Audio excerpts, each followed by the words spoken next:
Welcome to Boxing Fans Talk TV. I'm your host, TDT.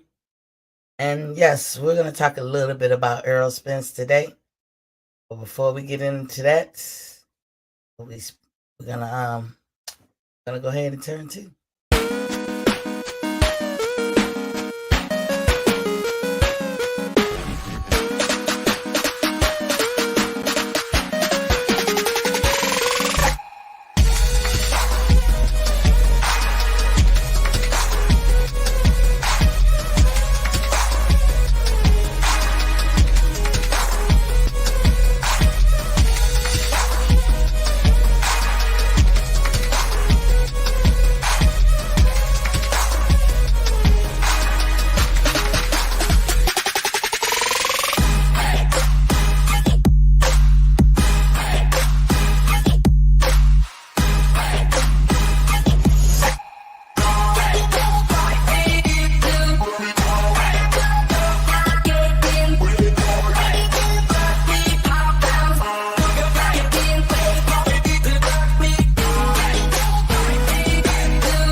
Welcome back. This is Boxing Fans Talk TV. I'm your host, TDT. And y'all see all this grainy stuff in the back, whether I turn or come forward, it ain't doing like that white spot. I don't know. My tripods, they're just blue. So the lights are not working. So sorry about that. But first and foremost, we're gonna do a water check. Water check. Y'all know at this time during the night on around 7:30 p.m. Eastern Standard Time, I'm always about 10 bottles in, 8-ounce bottles of water. Now, the most important times to drink water, I always say first thing in the morning before the toes hit the floor. Once you wake up, you're getting your engine started. You need 8 ounces of that human lube to get the things going. Just think of your body as an engine, and the water is necessary to get the engine started. Second most important time would be at night, not when you're laying there looking at TV or doing something else. Is when you about to close your eyes for the night, like really go into that deep sleep. A lot of stuff going on. You're rebooting, recharging, doing replenishing. You're doing a whole lot of reads. So you need to go ahead and drink some water to get all those moving parts going. You burn the most calorie uh, between those hours, like when you sleep in deep sleep. You burn between 900 or 1,000. Everybody's different. It could be plus or minus either way. But you burn the most. And, it's a lot going on when you sleep. So drink you some water to, help those things move along. Those are the two most important times. But here at Boxing Fans Talk TV, we advocate for 100 ounces a day. Captain Full G is in the building. He said, "What's good? What's good to you, King?" Just talking about my normal when we come on about the water. And sorry for the lighting. It's broke. But I gotta buy me some new lighting. That's what the Cash App is for. Anywho, Yeah, we're gonna get into the topic. We ain't got much to talk about, but I do want to start this off with corrections. Now, the corrections I want to make yesterday in my speech, I said that Usyk was leaving the war to come, fight. And I talked about this the day before with Eddie Hearn keeps saying he thinking Usyk gonna come and fight in June, and I admonished Eddie for that, but then turn around the next day they said Usyk left camp. Well, then I was corrected by my panel and guys in the chat. And they said, no, Miss T, actually, he basically turned it down. So I guess what was true about that, what I talked about was the fact that they're a minister of sports, so somebody gave them permission, but both Lomachenko and Usyk turned it down. Now, if the story changed, I'll come back on.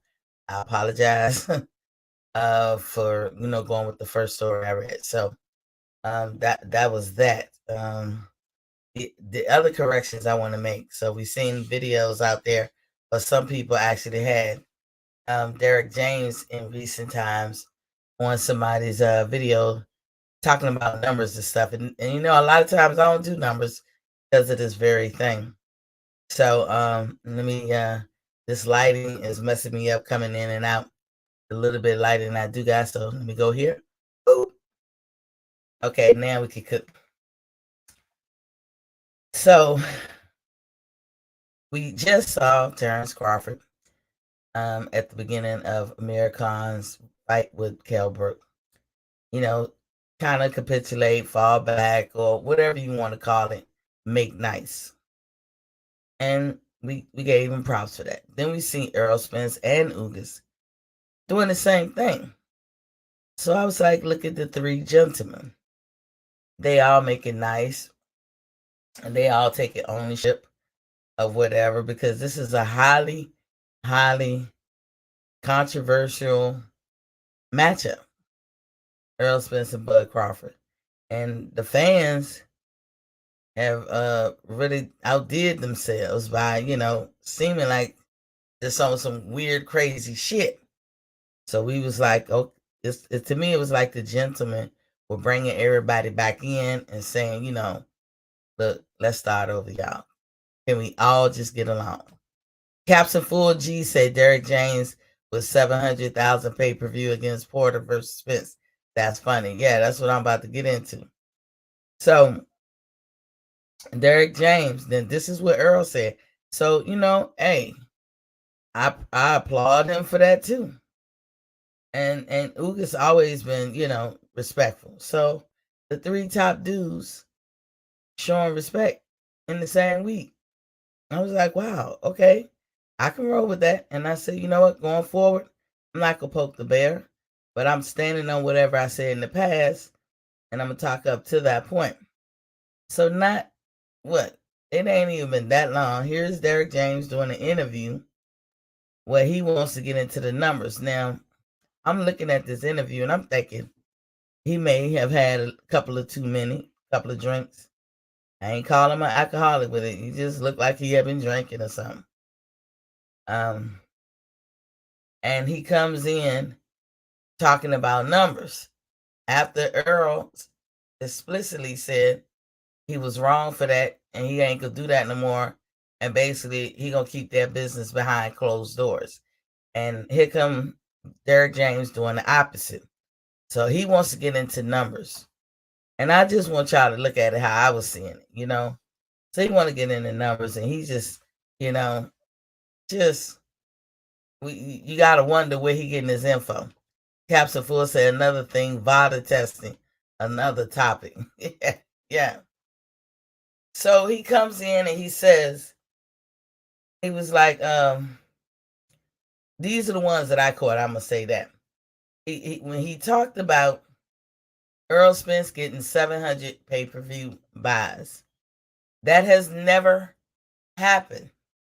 It has never happened that Errol Spence for a fight got 700,000 pay-per-view buys. He never has. It would take 3 of his pay-per-views to amount to 700,000 plus. He has never made that. The highest, I believe, was 350. And the other ones were, I think the 350 was Mikey Garcia. And I think the other ones were lower in number, not like half or not drastic, but just lower in number, like around 300,000 or right at 300,000. So, okay. So I'm hearing them talk about that. The first thing, 700,000. Okay. So I'm like, what the hell wrong with Derrick James? Now, you know, when you're that close to a fighter, you know, one can argue you speak for them. So then he's saying that 700,000 buys. Okay. I'm asking you guys, was it a lie? Was it a straight up lie? Was it misinformation? Was he misinformed? Or do he just don't know? For me, the excuse of just don't know can't fly. You know why it can't fly? Because why wouldn't you know? You the trainer. You right there. You back there when he getting his pay. You right there. You with them all the time. So you can't say you just don't know. You can't say you was misinformed. Because the minute somebody told you some bad information, there's enough days that went past where you can get to the correct information. So you can't say you was misinformed.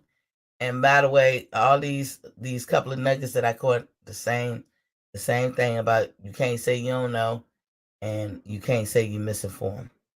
So it has to be a straight up lie. Derrick James straight up lied when he said that Errol Spence had a 700,000 pay-per-view buy. That's a straight up lie. So the next question you have to ask, what was the point? What was the point? I'm going to let y'all answer it. What was the point for the straight up lie? Let's move on. He then lied again.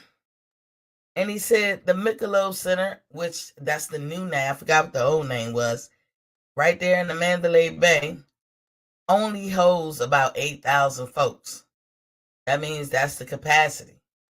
Well, if that's true, and, you know, well, that can't be true. Well, two things can't be true. Because Terrence Crawford had 11,000. He sold 11,586 tickets. That's a little bit more than 8,000. And if those folks had showed up, I'm sure the fire marshal would have had to usher them out. His capacity was 8,000. Okay. That was a lie. Because anybody, and I mean anybody, can Google and find out how many people can be seated in that center that Sean Porter and Bud Crawford fought in. And you will find that only 12,000, not 8, 12,000 can be seated in there, which makes sense for somebody who sold 11,586 seats. So whether y'all think it's big or not, he pretty much came close to selling out. You know, some arenas are big and some are small. You know, ain't nobody saying that, you know, he can't sell out 15,000 or 20,000. He happened to be somewhere where they had 12,000 and he all was sold out. He almost did. But Derrick James said,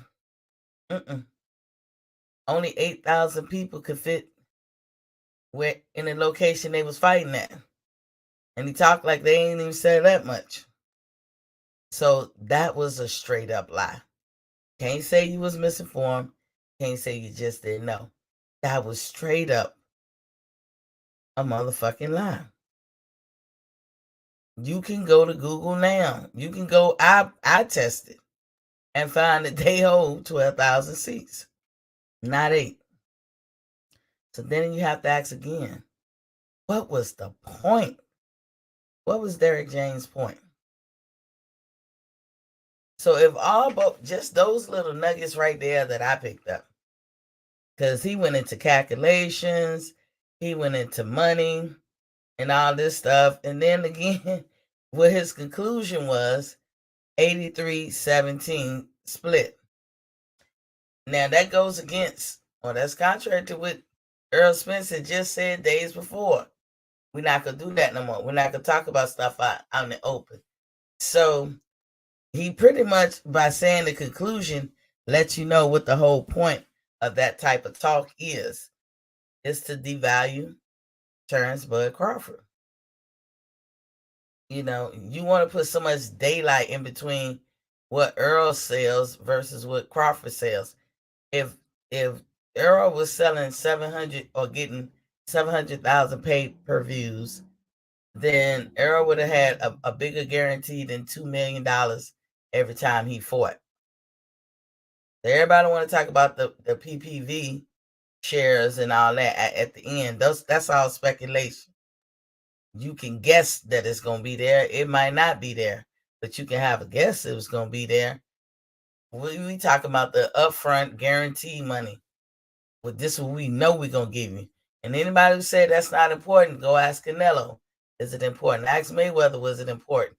When they upfront get $40 million. So don't say it ain't important. Because upfront guarantee, Earl got about $2 million tops upfront. That's what it's been. And that's not a knock against him. That's what they were paying him. So if he was making record-breaking numbers like what's his name up there in the upwards of Deontay Wilder or Canelo Alvarez, why are they not paying them like they pay those guys? Then Earl, you got a case. You got a case for real. You know. But Derek said all that to talk about a split. I was like, that's crazy. But this why you should, that's a good reason right there why you should never talk about money. Don't forget to like, share, and subscribe if you haven't already. Hit that lazy when you come into the heezy. Come on, hit the like button when you step into this square circle. And on the replays, put your comments. Leave a note or two. But that was a correction I had to correct. It wasn't something that I did, but it was about what Derek James did beforehand. So I know some people heard that shit, and I had to, go ahead and correct some things. Errol Spence did not ever sell out no pay-per-view buys at the number of 700,000. It happened. Not in the world we live in. The Mac Mob is in the building. Was popping, King. Salute, Miss T. I'm glad that you're feeling better. Blessings, Queen. Yeah. Allergies won yesterday. Thank you. I'm feeling a lot better. They certainly beat me down, though, Mac. I can't fight them. I can't fight the pollen and all that. They get me sometimes. But I'm good. I got my regiment. They even know when I'm coming. They know who I am. As soon as I get there, they rush me straight to the back. Boom. Start the IV. Boom. And then I'm good. But thanks. So no, y'all. Errol Spence did not ever have that many pay-per-view buys for anything he's ever did. And no, there was more than 8,000 capacity at the venue that Sean Porter and Terrence Crawford had. That venue could hold 12,000, and approximately 11,586 tickets or so. So I don't know where Derek get this 8,000, and then that makes his numbers wrong, because when he said 8,000, he brought it back to how much he made. Oh, that's millions. When Bud got 6 million, and Porter got 4, so that's 10 million. But they only made 9 in pay-per-view, and I'm like, huh? Based off 8,000 number, okay. Then you notice he didn't even count the gate. but he want to count everything with Errol Spence. Derek, you have defied your leader, your boss. You have went against the grain of what he said. So we gonna have to decide whether we take it as this is Earl's way of saying it through Derek, or is Derek out of pocket a little bit on this one? Maybe Earl got to come out and set that straight, because all that whole interview shouldn't even be had. Shouldn't even been had. For him to come out there and say that. That's why I kept saying, what is the point? But y'all saw the thumbnail. Let me get into it. So Errol Spence has a third plan now. This is what I see. And I'm not hating. And I said I won't poke the bear. But unless something actual happens. I don't think I'm poking the bear because I'm trying to be nice. But he got a third plan. I think we got to mark time. Time marked 7:52 p.m. March the 24th, 2022, Eastern Standard Time. You got to mark time, y'all. He got a third plan. Here's his third plan. After the Ugas fight, I got 2 more fights. He didn't specifically name nobody. After the Ugas fight, I have 2 more fights. And then I'm moving up in weight. So he's moving from 147 welterweight division to the super welterweight division of 154. 2 fights. Now, some people can say, oh, these fights are, they guarantee Crawford, or, maybe it's one person, then Crawford. No. Or maybe this is Crawford and, a rematch between the two. I don't know. I know that Errol Spence is not his own boss. We kind of debunked that kind of talk before, right? Anytime you spending another nigga money, you ain't your own boss. And Earl don't have fights unless another nigga pay for it. So you are not your own boss. So miss me with that conversation. That's not just for him, that's for anybody. But he's going to fight 2 more fights and then he moving up. We don't know if that's going to be Terrence Crawford. We can only hope. He didn't say, I'm going to get undisputed and then fight 2 more fights and then I'm moving up. He said after Ugas, he going to fight 2 more fights. That means whether he's undisputed or not. And the only way he could be undisputed is to win the fight with Ugas and then turn around and fight Terrence Crawford. So we'll be talking here.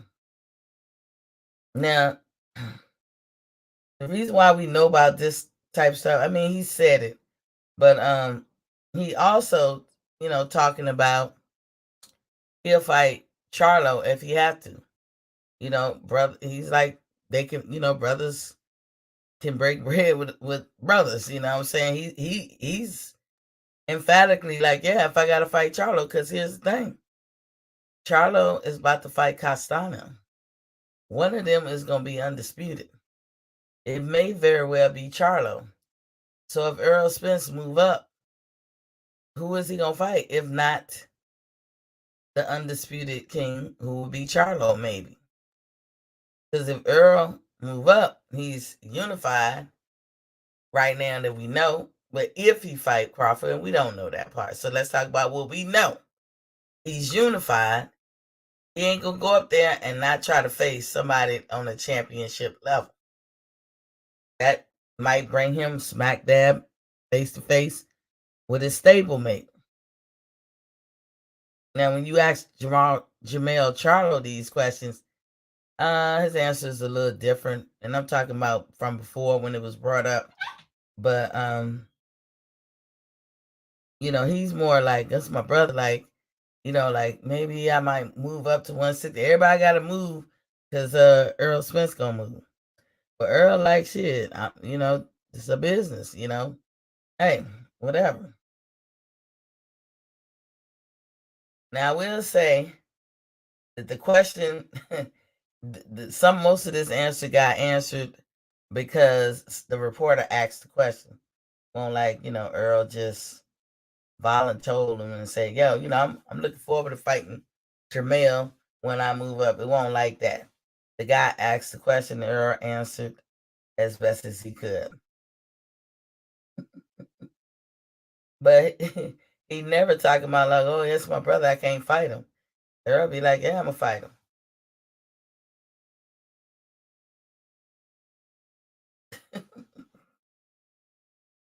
Which I find remarkable that it don't go like that the other way. Now I got some questions. And this is assuming he becomes undisputed by fighting Crawford. Talking about Errol Spence. Earl says he has 2 fights left in the welterweight division. Does he need to fight Boots? My answer was no. These are the questions that I asked and I answered. Does he need to fight Boots? He don't. My answer was no. Y'all hit that like button if you're coming in here. Hit that like button. If he fights Crawford, should they have a rematch? My answer was if that is what they decide. So who is the top dog or the A side in the Charlo and Spence fight? That was the biggest question I thought about.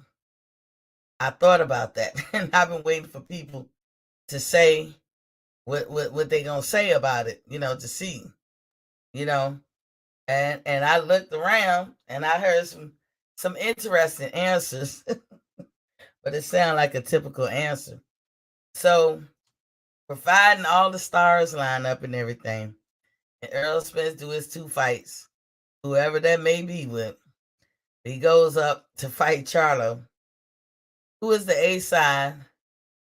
I like to hear the money talk. Just as one time, I want to hear what people gonna say. How should that fight go? The money wise, because you got 2 people, the stable mates. They paying the same guy. Like, I mean, who the top dog and who the bottom feeder and who. Let a sister know. Renaud Sartos, welcome to the building, King. He said, "Salute my boxing queen, Miss T." Renew said, and it's pronounced Renew. Renew, Miss T. I got you, King. Renew Sartos. Sartors. Renew. I'm gonna rock with that. So who is the A side if Earl had to go fight Charlo? What kind of splits and all that stuff are they gonna give? I mean, because this is some serious business shit right there that will go smack in the face of each other. You got 2 people from the same stable, got the same trainer, they paying the same guy, they friends. They said, it's always about business. I want to hear how that business works. I really want to hear it. Because I heard something today and I was like, interesting. And I'm going to show y'all something. Y'all hit that like button when y'all come on in here. Come on, hit that damn like button. Stop reckless eyeballing. Anybody from the chat gonna tell me what they gonna see? Come on, I forgot to put the link in. I probably don't even have the phone lines up neither.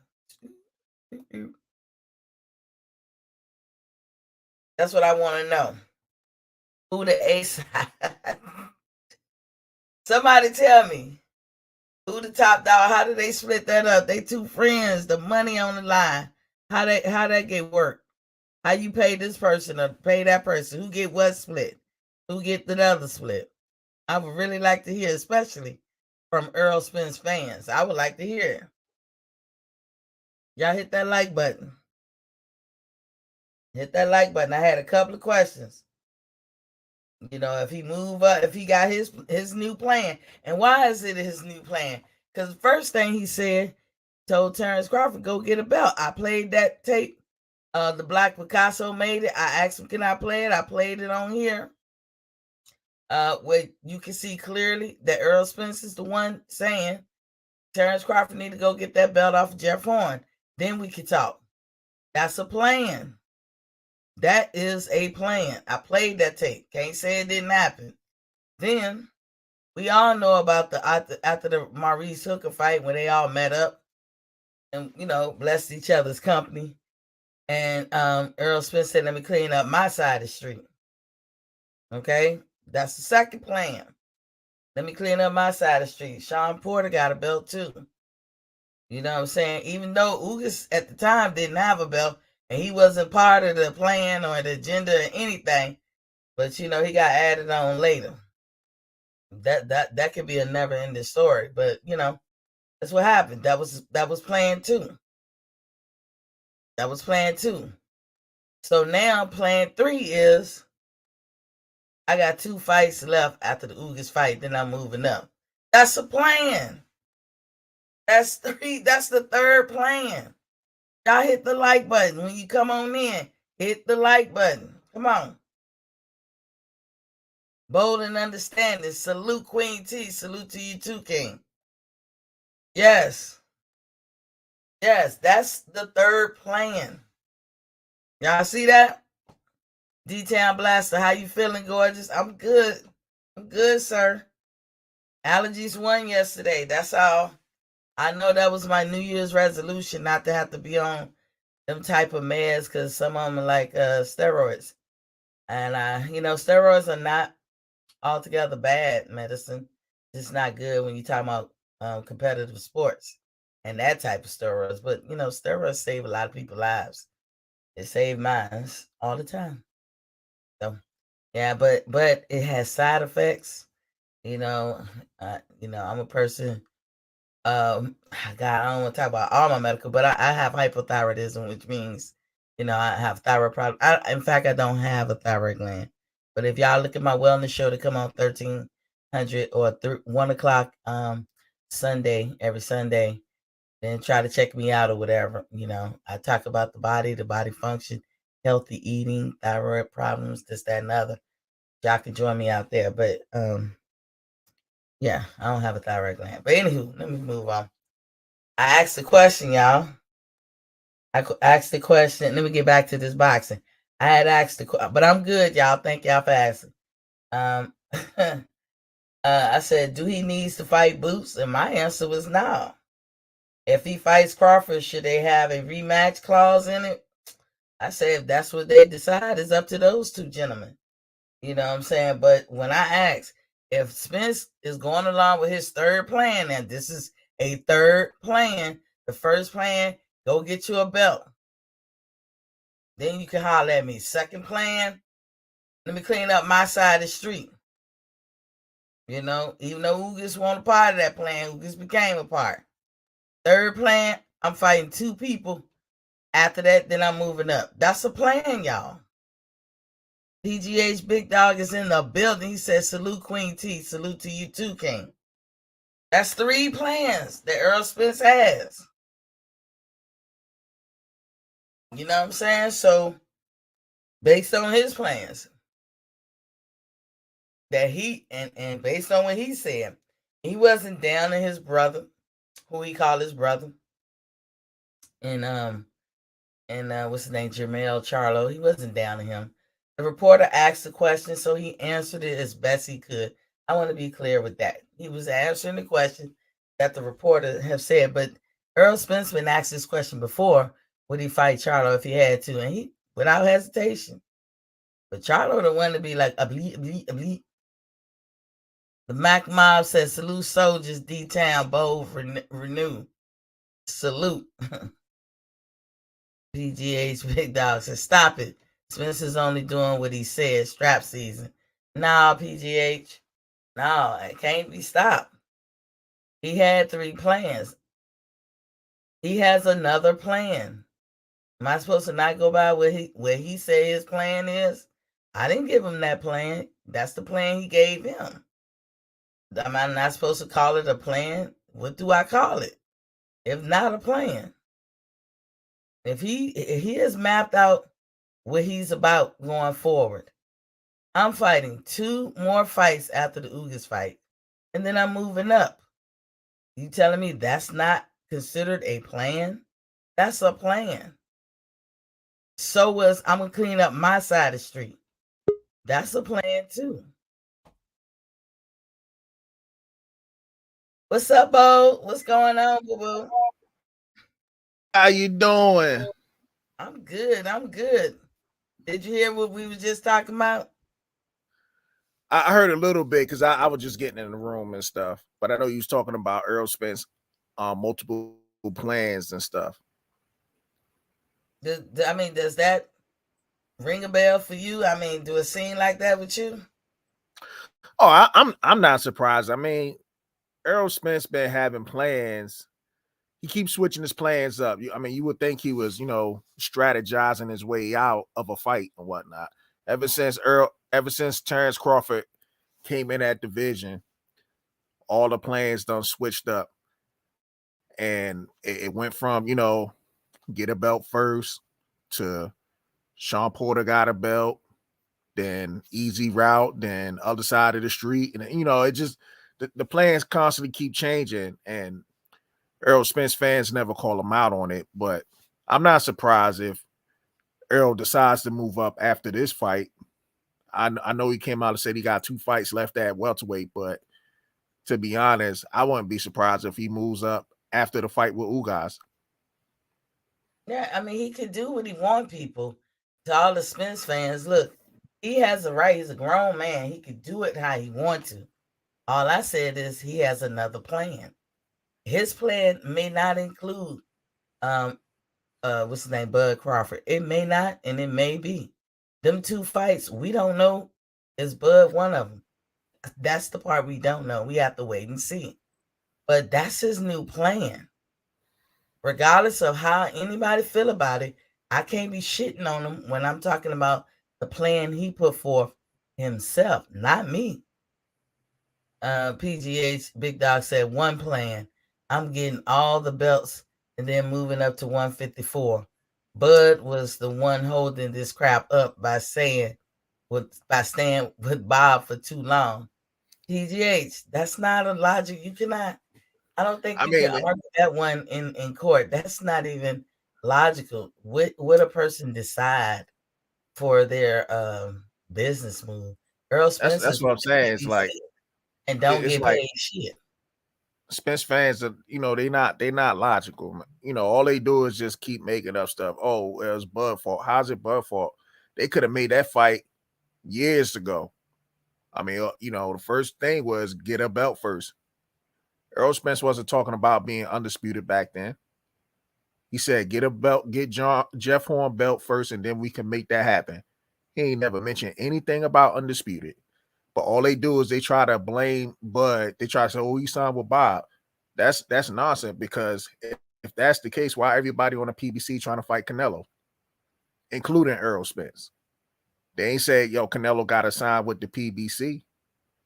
So, I mean, it's just, the contradictions that I hear from the Errol, pretty much the Errol sexuals. It's just so funny. You know what I'm saying? It's like when they was trying to make the fight with Jaime Munguia, they ain't said Jaime Munguia got to fight with the PBC to make that fight with Jamal Charlo. But when it comes to Bud, it's like, oh, he's with Bob Arum. He stayed with Bob Arum too long. It's nonsense. Hey, how you doing? How you doing, Captain Full G? I guess you want to weigh in on What's it. going? Hey, Yeah, how you what was the doing? last thing you said? I was trying to get.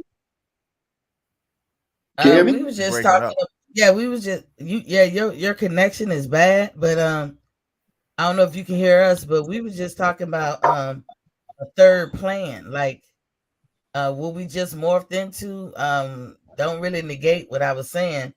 Errol Spence is on the third plan now by his Oh, so, own admission. So if okay. you want to weigh in on that, You can hear me? yeah, I can hear you now. Yeah, a little So better. Yeah. yeah, it's a little better. I had to go outside. So his third plan. Listen. If he beats Ugas, Mhm. he could fight Crawford. If he loses to Ugas, That could be his second match. Or it could be Keith Thurman, then Spence. Or the way I see it, I think Crawford. I know it's about Spence, but the way I see it, Crawford, he just should do the rematch. Like he should fight Spence and then a rematch. That's a 2-fight deal with the PBC. That's the way I see it, man. I mean, really. But when it comes to Spence, it could go either way. If he loses to Ugas, there may be a rematch clause, and if he wins, then he could fight Crawford. If he loses again, he's busting through the seams. He could go up to 154. You know, it is what it is with him, man. But you know, I'm kind of skeptical with this thing about Crawford signing to the PBC right now. I'm hearing a lot of stuff about him signing to the PBC before not even knowing who's the winner of Ugas and Spence. Right. You hear where I'm coming from? And you know what's so crazy is that I heard that too, but that's not even coming from credible sources. Like Pete, they ran that same rumor last year. They said, "Oh yeah, Crawford already signed with the PBC." They ran that rumor last year, and it wasn't even true. And now they doing it again. And let me ask you a question, because I saw an interview, right? Blue Blood had an interview with Boots Ennis, and it's talked about Boots Ennis signing to Showtime, not the PBC, but Showtime. And you know what he said? He said, well, Espinoza would like to make a deal with Crawford and Boots Ennis to fight. And I'm like, wait a minute.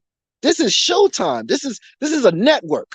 So if the network signs Boots and Espinosa's talking about, well, of course he's talking this because he wants to make Boots a star with Showtime, not the PBC. See, these guys like to play these games. They'll say TMT and the PBC, they're together, but they're two different promotion companies. And then they'll say Al Heyman is with Showtime and Al Heyman. I'm hearing all kinds of stories, but Showtime is different from the PBC. Yes, PBC fights on Showtime and Fox. That's the closest it gets. But everybody has a different promotion and plays a part differently.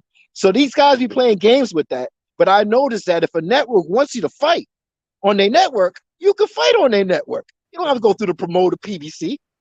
That's what I'm trying to figure out here. Yeah. That's why that when you go independent, a lot of these promotional companies get upset. You know, they try to, blackball you and put articles out there to slander you and stuff. Like somebody like Devin Haney, right? He's independent. Well, he's not independent, but he's more independent, right? And they don't really push for him to get the fight. And same with other personnel or whatnot. So when it comes to Bud, they slander him in the articles. So now that he's independent, they slander him even more in the articles. So I don't understand this, this whole nonsense, man. Like with Blue Blood, man. Blue Blood is known for doing clickbait titles just to get views. He does that all the time to get views, and the shit work. I mean, I can't knock the hustle. The dude, it works. You know what I'm saying? Mm-hmm. But the man be lying with these titles and shit. But that's what his crowd want to hear. So yeah, basically. How you doing, Miss T? Thanks for putting me on. First time. I've been listening to you for a while. Okay. You been hitting that like button? Huh? You been hitting that like button? Oh, of course I hit the like button. On my channel, I'm starting to put like new channels and channels that's because I'm a small channel too, and I'm gonna start. I don't have an intro on my channel, so I'm gonna start putting. I'm not kind of do like if I like you and you giving me ambition, I'm gonna put you as my intro and say go check Miss T, go check Boxing Thoughts of Nocturnal, go check Rebel Life Boxing, go check. So I'm starting to do certain things like that, and I always want to know if it's cool if I could put you on. That's cool. You can always advertise your channel too. Like what's the name of your channel? Capson Full. Capson Full G. That's your name. That's the name of your channel. Say that again? What is the name of your channel? Oh, it's just the way you see it. Capson Full G. Okay, there y'all go. I always tell people that's cool. Second and go, subscribe. Matter of fact, everybody in here got a YouTube channel. So take 1 second, go in there and subscribe to Capson Full G. Go in there and subscribe to Bold and Understanding. Go in there and subscribe to my big brother, the Mac Mob. Go in there and subscribe to E Thriller, the Be Black thriller. Picasso. You know what I'm saying?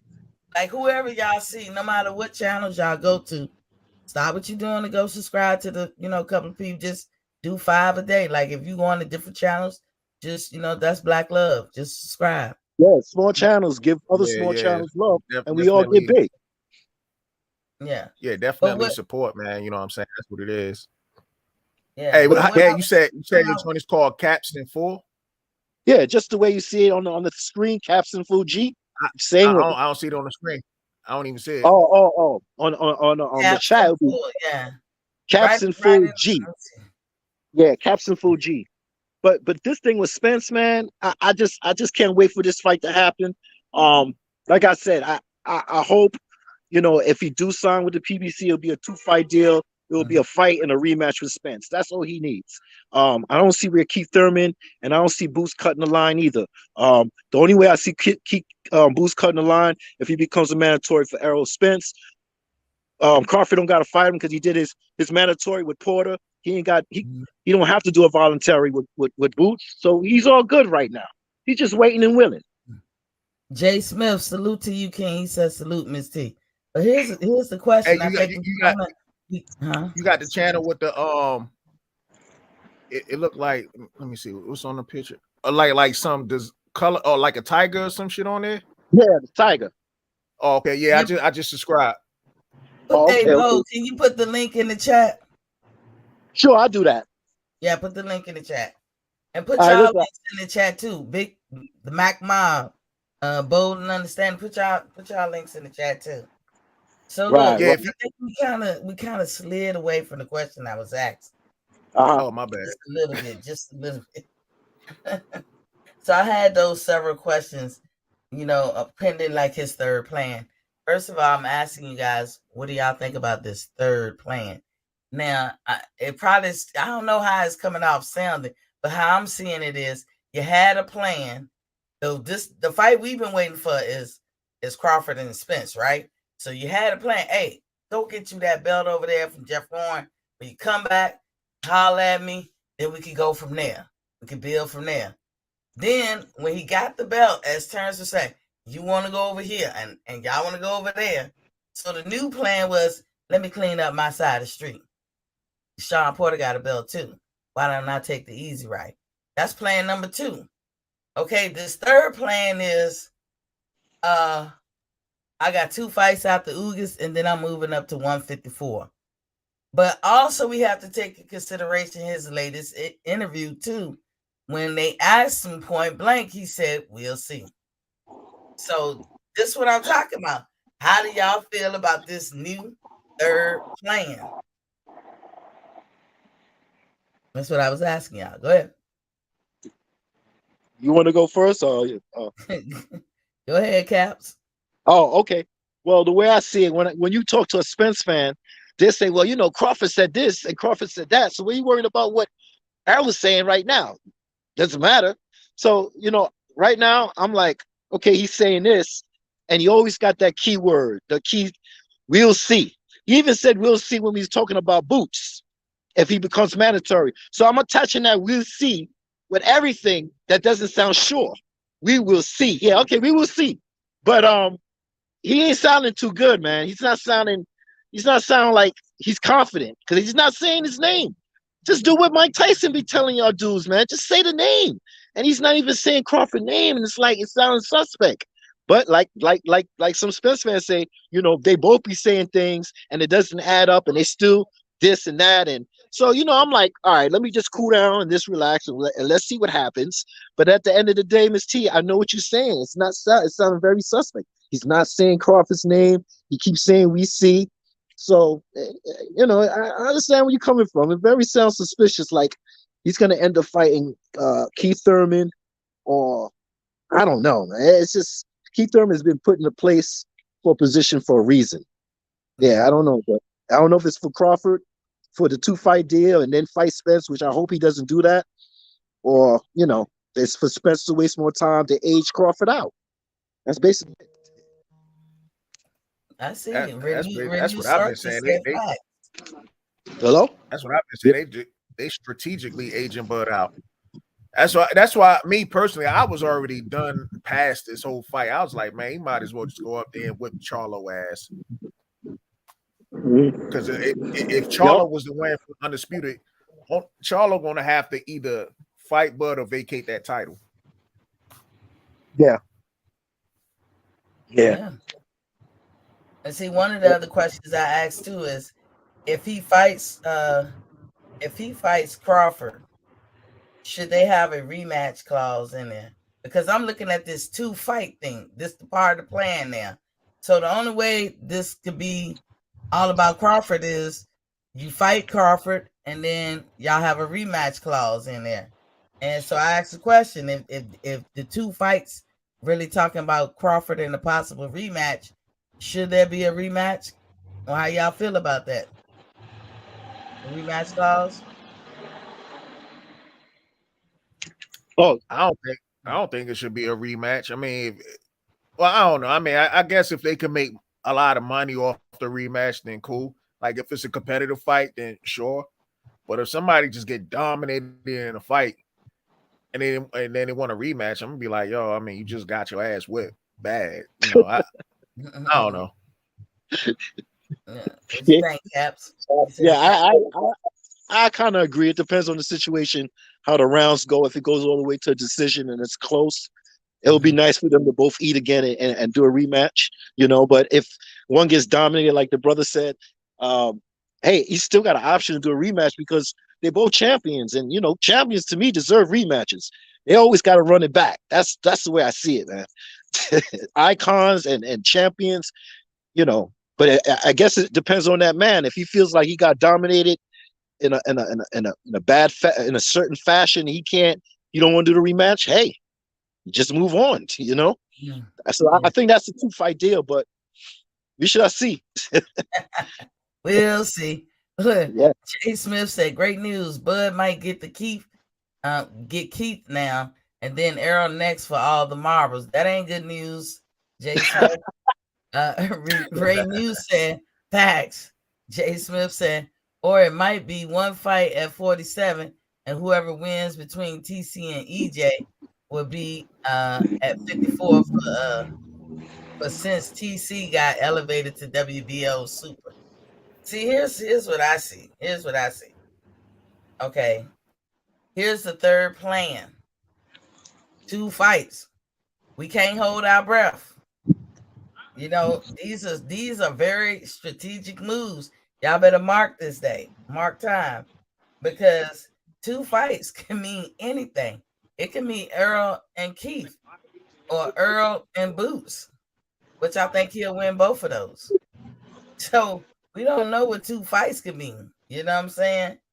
Um, if Crawford see that Earl don't make the fight with him next, then Crawford is probably going to move up to 154, right? And if you move up to 154 and become undisputed there, that's nice, right? But right now, Crawford is like he's in a win-win position to me because if he fight for undisputed, he has a chance to win undisputed at 147 and 154, which is unheard of. Just doing it 2 times, you know what I'm saying, or even more than twice. So my question was, if we gonna go by Errol Spence plan, because I think about all this stuff, he get his 2 fights, he move up to 154. How does that fight play out financially or economically? And I normally say I don't like to talk about it, but I'm going somewhere with this because I heard somebody say something today about how that fight should be. Like, what's the split between Charlo and Errol Spence? Who should get what? If them 2 meet up, who should get what? I tell you what, for the Spence fans, they need to keep that same energy. If Errol Spence was to move up, maybe he should take a 80-20. You know what I'm Ah, saying? Or Bo, you think just like me. Go ahead. I'm just saying, like, that's what they be saying about Bud, you know what I'm saying? So they gotta keep that same energy. I agree. Look at that. I Y'all agree. okay, y'all was thinking the same thing. Because I was sitting there listening. And I ain't putting nobody down, but I've heard people say, like, because again, this is why we don't do the numbers. I try not to. They were like, they could do 50-50. I was like, hold on, Toronto and Spence 50-50? Isn't that wrong? I mean, Spence don't have a belt at 154 to deserve no 50-50. And he is not the A side at 154. So how is that 50-50? But you know what? Know what they said? They said because he be going up for undisputed for the second time, and that's never happened before. But so is Bud Crawford right now. That's what I thought of. So when you say keep that same energy, that's that narrative coming. So y'all better be ready to shut that shit down. Ronald Finkley is in the house. What's Papa King said Crawford is staying at 147. You're not moving up, miss. I don't think you're gonna stay there forever. WJ Luckett is in the building. What's Papa King said salute Queen T. I agree. Bud B. Spence and Ennis. And Ronald Finkley said, yeah, tabloid. Talk why would he move up when he wants to be undisputed more than supposed better boxer? Ronald, if he ain't gonna get it, he already said what he was gonna do. I can't go by what Miss T said. I just go by what the dude say. Why start a new headache? We see how Jamel Charlo move is worse than Spence. I mean, if either he gonna fight, either these people gonna give him fights in these divisions or they not. Then what we say will be right, that these folks are ducking them. That's all we can say. Yo. Miss T, you can hear me? Yeah. I want to ask you a question. You know the Porter and the Crawford fight. Did that go to a purse bid and then ESPN paid for their guarantees? I'm a little bit confused with that because I'm getting confused with the networks and the promoters because the way I see it when I saw this thing with Jerome Boots Ennis, Espinosa signed him, right? And I'm saying, what's going on with the PBC and the deals and all this stuff, and what happened with Sean Porter and Crawford? How did Crawford get the $6 million and Sean Porter got the $4 million from ESPN? Was it because it was forced or purse bid, or it went to that and they bought the fight, and that's the only reason why Crawford got that money on top of like $3 million. They got the other $3 million. I'm kind of confused there. What's going on with the network? Because I see networks buying boxes, and then I see promoters talking about, well, you got to sign to me in order for me to put you on a network. So I'm kind of, Yeah.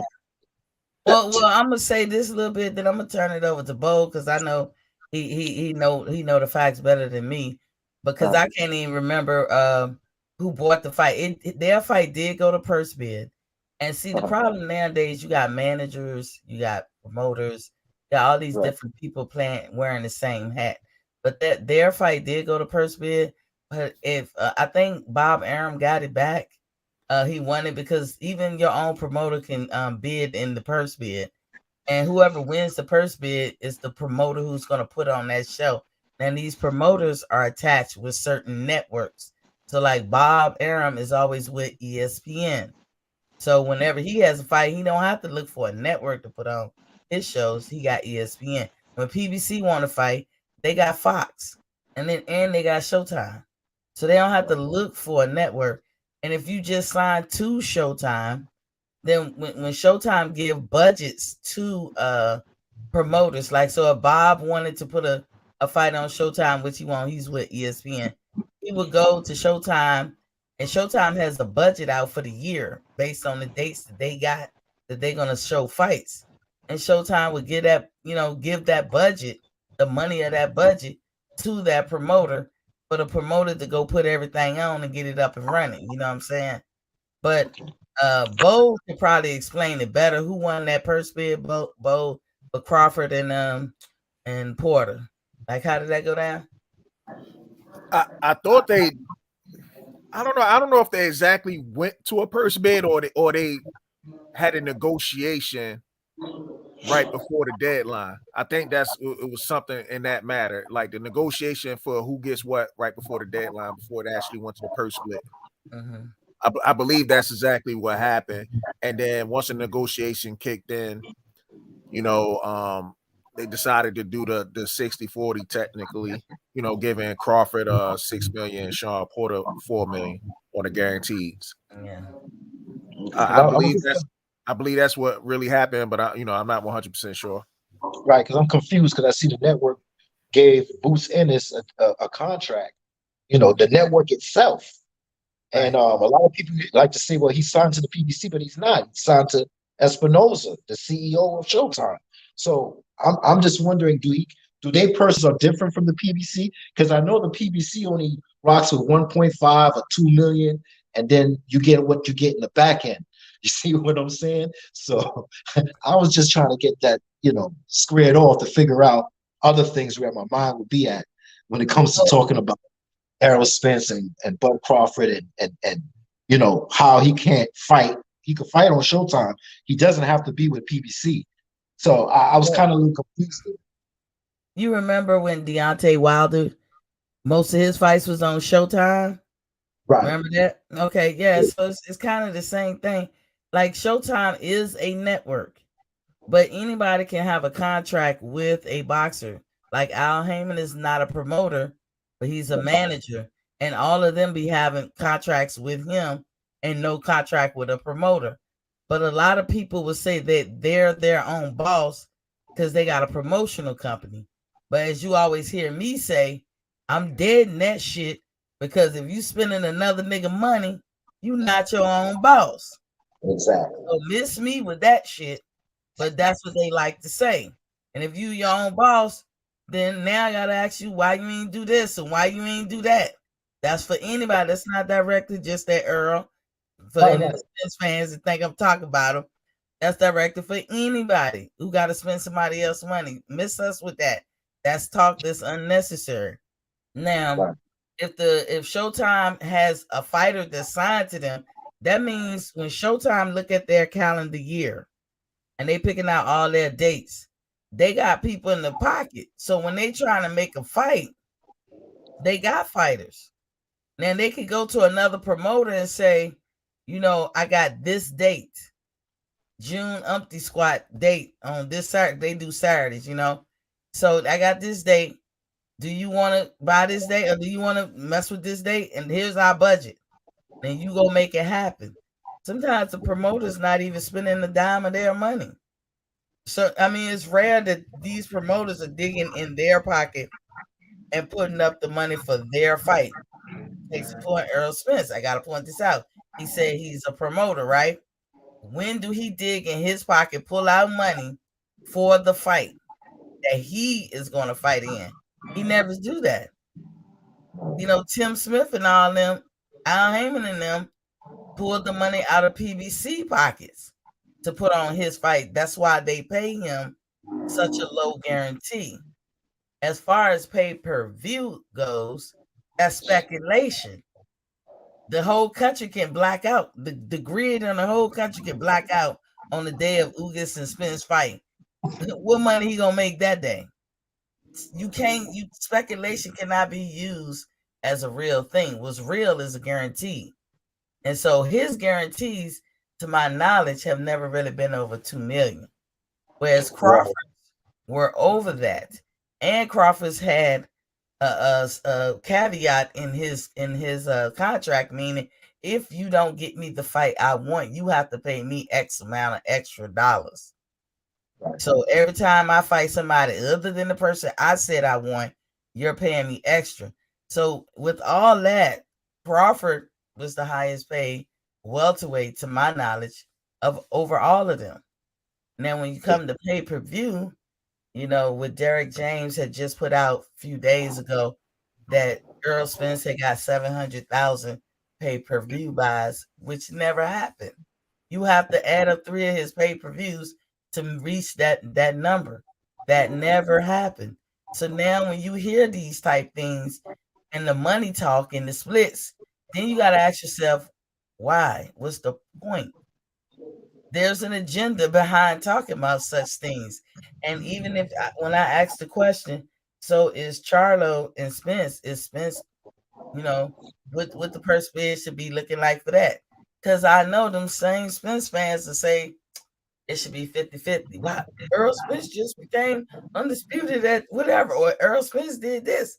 But if Crawford can't count his pass, Errol can't count his pass. Exactly. It's going to come right what I'm back around talking like that. with all this third plan. That is the rabbit hole I was going down. That's Because they not don't want to hear.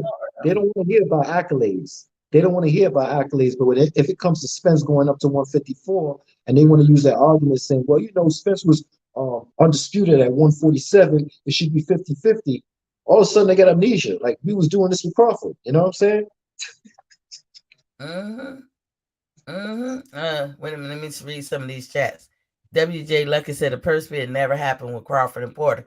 Yeah, it's supposed to have went to purse bid, but I think Bob and them pulled it back. That's what I think happened.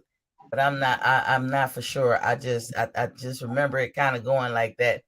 Ronald Finkley says Showtime and trust in Ennis is a big statement. They on some fanboying like they did with Floyd. Okay, yeah, they hoping that no matter what date that they have, they gotta fight. They got Ennis. He could be the main card. Ain't nothing wrong with them. Let me just say, as a boxer, it's probably nothing wrong with him actually signing with somebody like Steven Espinoza or fighting for Showtime, because at least you're gonna get paid. At least you're gonna get paid. You ain't Humbo, you ain't getting paid at BBC. You know what I'm saying? And that's what I was asking, because I know the PBC is like 1.5-2 million a fight, and the network itself. What kind of guarantees that they give the fighters when you have to cut the middleman out? You see what I'm saying? Because you usually go through the promoter to get you on the network, but when the boxer get a network right off the bat because they think he's the next Roy Jones, or they see something in him like like you say, a next Mayweather or something, then it should be a little bit different with the pay deals. You see what I'm saying? Well, when they get a budget, let's say they got a $2 million budget. I don't know, and that's for a Saturday fight in April, whatever. So Bob comes over there, whatever promoter, your favorite promoter, comes up there and be like, "Yeah, I want that date," and then they be like, "Well, this the budget." Now, it's not to say that the promoter can't add money to that budget, but the promoter won't. He's gonna take that budget, and Showtime gonna say, "Here's the $2 million for that date, because this is our budget for that date." And then the promoter is gonna take that $2 million. He's gonna get the crew to have the cameras and all, however they do to get ready for a fight, and whatever that cost is.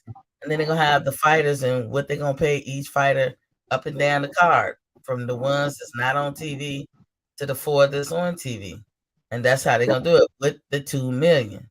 Can they add more? They could, but most time, why would you? Why would you? And then if it's a good matchup, then guess what? Everybody gonna be tuned in. The Nielsen ratings is gonna skyrocket. And shit, Showtime gonna be like, "Hey, want to run that back?" Yeah. Because they're just gonna always get money. It's kind of like a never-ending story. They just gonna always some kind of way get money, and there's different ways to show it. And some people say, "Why don't these fighters?" I know on Fred's show, he'll say, "Why don't y'all fighters who made millions go and do your own show, get your own, do the fight where you make the money off it." And that's a good idea. However, everybody can't do stuff like that. Everybody is not a leader. Everybody's not a winner. Everybody's not a businessman.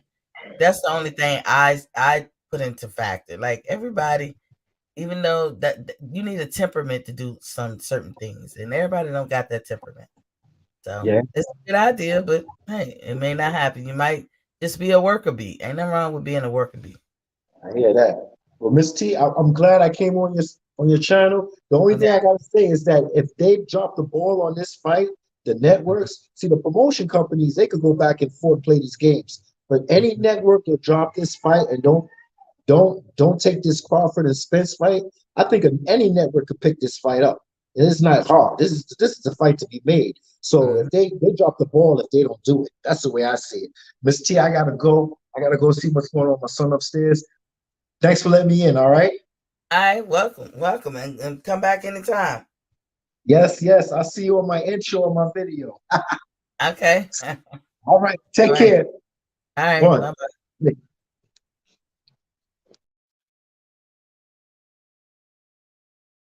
So, Bo, you still with me? Yeah, I'm here. Okay. Ronald Finkley said, "Don't let him down, Ennis."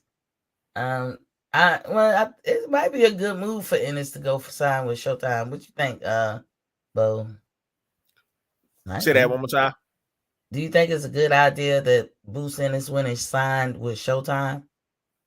Because he's not PBC. Yeah. I mean, I don't have no problems with that. And I don't even know what's up with the PBC. I don't know if they going downhill because I hear a lot of things coming from that side and it ain't good. So Yeah, it's they best that might he lose did. money. They might lose money.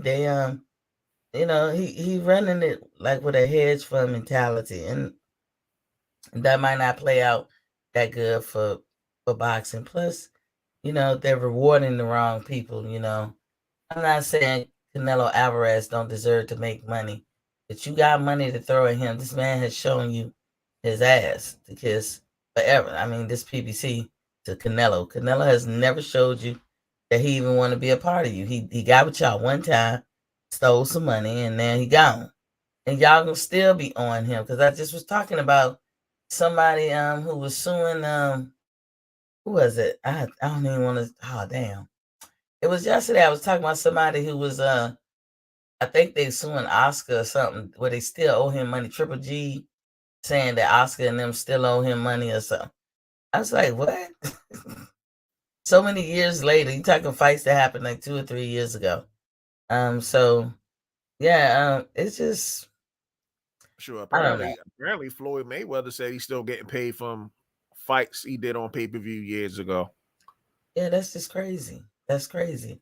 I don't understand how when there's business and there's transactional business.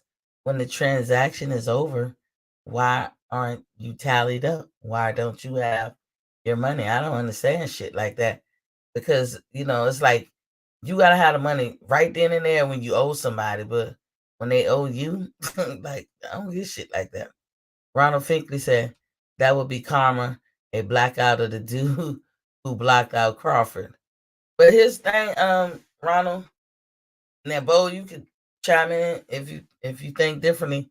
I believe that a lot of Spence fans on purpose do not buy Bud's fight, and they can do that.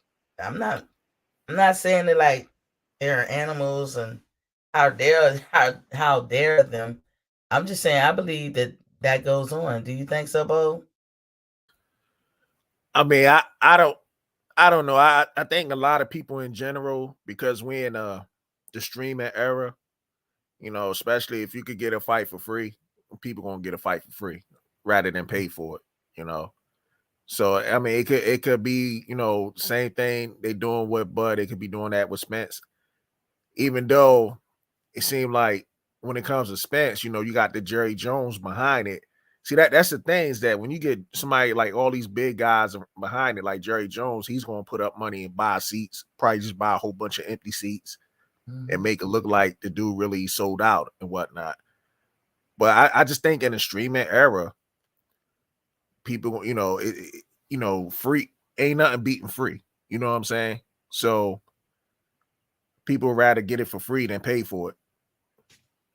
Yeah, but all I'm saying was basically, when they be talking about low numbers and stuff. That's why I didn't like to get into it because I know now a lot of Spence fans are probably upset because with the thought of hearing that a lot of Bud fans or people who like Bud Crawford is probably going to boycott his fights on purpose. And they was like, "Why would you do that? Why would you Oh blah yeah, blah yeah, blah?" yeah, yeah. But I think they both are doing that. I think some of the reasons why Bud ain't had as many viewers is maybe because some Spence fans wanted to boycott him, and that's their right to do so. That's all I was saying.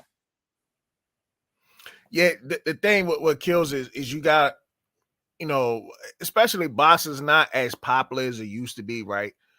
But you got a certain group on YouTube that purposely down Terrence Crawford. You know what I'm saying? And they fan base watch that stuff and they go by what the YouTubers say and whatever. And do everything possible just to try to put him down, you know, and that kind of has an influence on whether the Spence fans are going to buy Bud's fight or not. Yeah, I mean it be happening, y'all, and from what I'm saying right now, though, a lot of people are just boycotting PBC for many reasons, not just as Spence. For me, I told y'all what it was, Tim Smith interview. For others, is PBC in general because they've been taking the fans for granted. That's one thing you don't want to do. Don't take your fans for granted. And then some people just boycotting, Spence. Maybe they like him, don't like him, or however they feel. And then you'll have Bud fans that probably boycott him. I mean, this it is what it is. This is But why you know you what? don't get into You know them what? numbers. It'll be cool if this fight between Spence and Ugas don't do as good. Like that will be that will be karma right there. Hmm. I think that's gonna happen. And you can say, "Oh, Miss T, you hoping for Miss T boy everything." Y'all could thank Tim Smith, and I'm standing on that. Y'all could thank him. I haven't. If I didn't buy the Keith Thurman fight, and Lord knows I did want to buy it. Anybody who know me know that I wanted to buy that fight and other fights. Then I know that I'm sticking to my guns. It indirectly got something to do with Bud and Spence, but it's really Tim Smith because you're not gonna play me. You can't keep playing me like this. And then I feel like a lot of y'all boxers are straight up acting like straight bitches. I hate to say it, but they are. They acting like bitches. Like it's too many fucking excuses. And it gets you frustrated and mad. It's like, man, this is my favorite sport. I don't have another sport to turn to. I don't like other sports like that. Like I'm gonna spend time, money, and effort. Boxing is it for me. And then y'all want to play games and shit. You gotta keep the games to a minimum. If it's the managers that's playing the games, let them be the only one playing. If it's the promoters or if it's the sanctioning body, let it be just one little corner of people just want to play the game. But everybody else, rise above it. We want to see the best to fight the best. And it's too many playing the games. And that's why I came out with my storyline today about his third plan, because I need to mark time. This is the third plan that I've heard. And that plan did not say guarantee in my plan is a Terrence Crawford. It didn't say that. When especially before that, it was like, we'll see. So how many people I gotta listen to? That's what I'm trying to say. Before I get it through my thick head. That's why I be like, the fight ain't gonna happen. And it upsets me. Because it's almost like you denying Terrence Crawford the opportunity to be great. Because we know and feel that he's gonna be undisputed. Ronald Finkley say, they don't remember from day one all those cats do is make sure to downgrade the super linear Crawford 2 times behind you. Down just to praise a boxer from their non-star driven Texas. That's what Ronald Finkley said. He also said Bud and Spence need each other, or they just regular at 147. But Bud has cemented his legacy regardless. And he said all pay-per-views on standby is easy to get our point across. Yep, I got Crawford for 2 fights. This will be my third. And he said, I'm listening. Got to go back to work down road. Okay. But that's all I was saying, Bold. And then if we're gonna follow Spencer's plan, when he moves up to Charlo, who's the A side and who's the B side? Who gets the split? Are we gonna hear any of that talk? Because I've heard some people say 50-50. I'm like, huh? 50-50. Earl is nothing at 154. So how would it be 50-50? If they be like, well, he's coming off of undisputed, and I'm like, if it didn't count for Bud, then it don't count for Earl.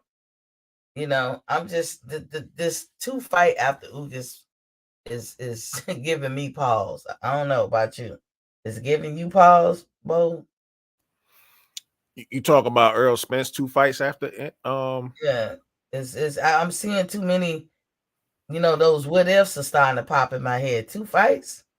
He ain't guaranteed one of them was gonna be Crawford. So 2 fights? I don't know what he trying to say.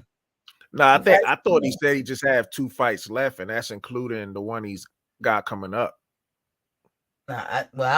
We could have read it however we read it, but Yeah. I had read it I like, think he said he had 2 fights left at 147.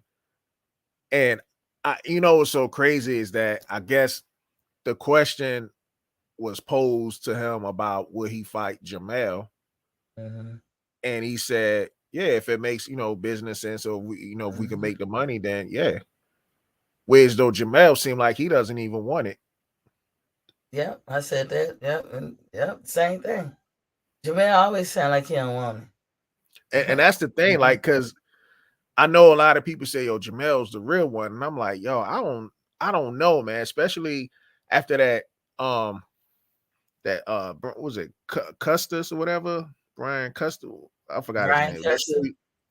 Yeah, and he was, it seemed like he was about to cry when they mentioned Terrence Crawford's name, and the first thing he does is, you know, do what Errol Spence say, be a challenger sometimes. Like to me, he seemed like he don't want no energy with Terrence Crawford, and Nah, like, yeah, he didn't have a convincing yeah. display of that. Yeah.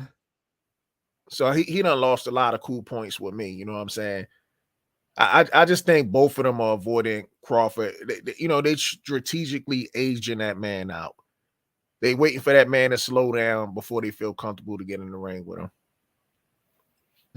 They're gonna find the black don't crack. They're gonna find.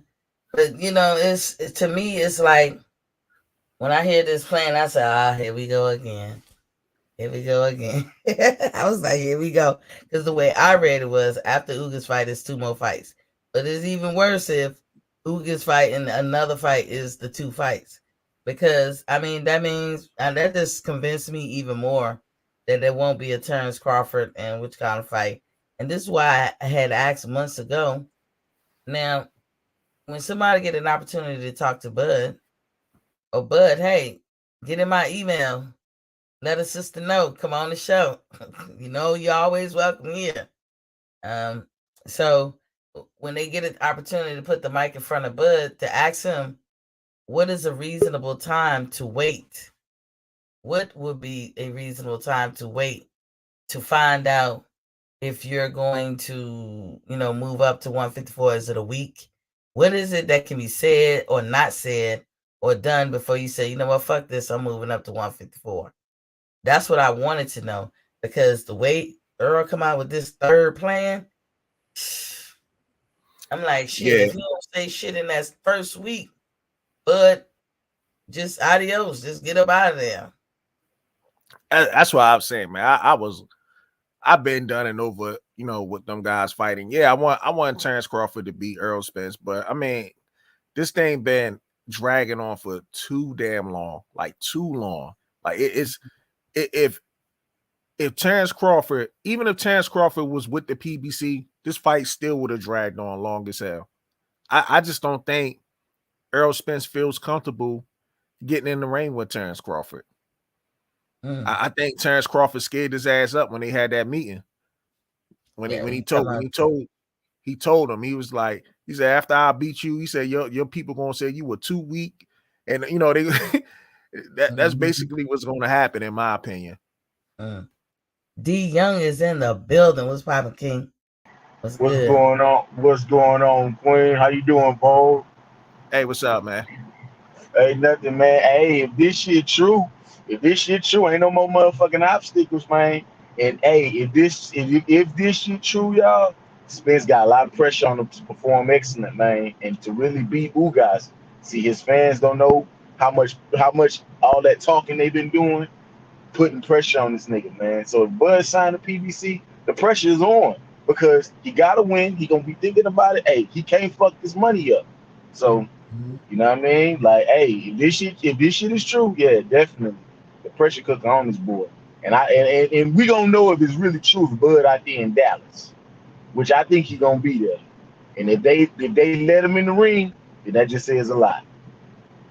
Uh, I don't know. For me, with this third plan don't look like it include Bud at all.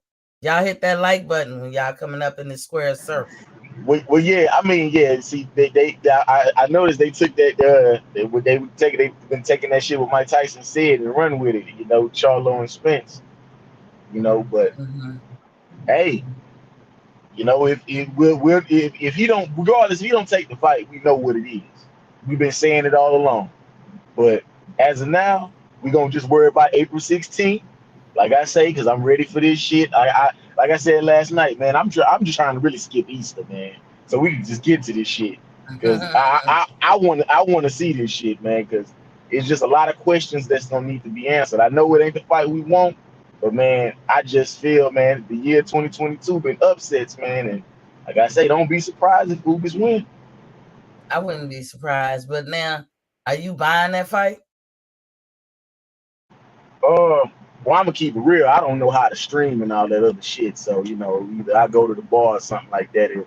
If not, you know, if I'm and I drive trucks too. If not, I'm gonna have to buy Yeah. that motherfucker. 'Cause I Shit, I just get that shit on a fire stick, jailbreak it, and Yeah. put want to put the app on there. Get with one of the listen. fellas in these channels that you go to. All They right, know all how to right, do. Yeah. all right. Well, But yeah, I know yeah, yeah. you Like ain't. like We'll like see. some of them guys, they be doing a live watch party, right? And they drop the link to where you go at. Oh, Because Mhm. that's how okay, okay. I watched some fights on that dude was True School Sports TV. Mm-hmm. When I watched that Hami McGear last fight, he dropped the link on there. I clicked on it, it was like bam, no Oh, problems. oh shit. All right. Well, shit. Hell yeah. Yeah. Yeah. Well, to Yeah. all of y'all, to all my audience, Miss T ain't paying shit. I'm still not paying for it. I'm gonna say shout outs to the people I know. Miss T And say, Miss T say, stick it to your guns, huh, Miss T? I'm sticking to my guns. I'm standing 10 toes down. I don't care like that they, when they all for that same week, the American fight, all of them comported themselves well. I said, "Ooh, look at my young black gentleman," and I was happy. But I ain't one of them people that you get some act right away. You got to feel what you doing because PBC be dragging us. And what I be saying is, you gonna respect my black dollars. Now you've been Mm, dragging us because you let it out that you had no intentions of giving a fight with Bud Crawford. So I got a lot of questions. Once I realized that you not in the past, present, or future, are you interested in paying Bud Crawford? You said that out your mouth, Tim Smith.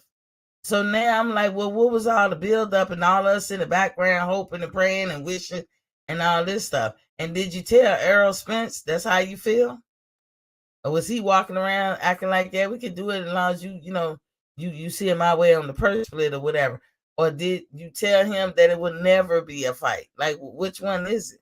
I mean, once they showed that, I had a lot of questions, and I was like, yo, y'all was playing with our emotions, and then y'all gonna fucking put fights together that we didn't ask to see, and then gonna make them pay per view, really? So I tell you what, PBC, you in timeout. That's how that went. Ronald Finkley say, "Stay on PBC neck, champ." Exactamundo, Ronnie. Now, some people is boycotting the PBC because of the last part that I said, like putting these scrub ass fights together and just robbing us for our money. Or just how you treating your fighters. Because I mean, your cash cow, your big numero uno is Errol Spence, but you can't get this man over $2 million guaranteed. I gives a fuck right. about speculation. You know what I'm saying? So I just a lot of people got a lot of different reasons. If you feel like me, all I say is jump on the train and join with me. Talk to people in the chat, get your network on. You're gonna find people that can help you out with that little problem. Miss T ain't say she missing shit. She just said she ain't buying shit. That's it. I mean, till they get their act right now. When they decide to put together Crawford and Spence, I will buy.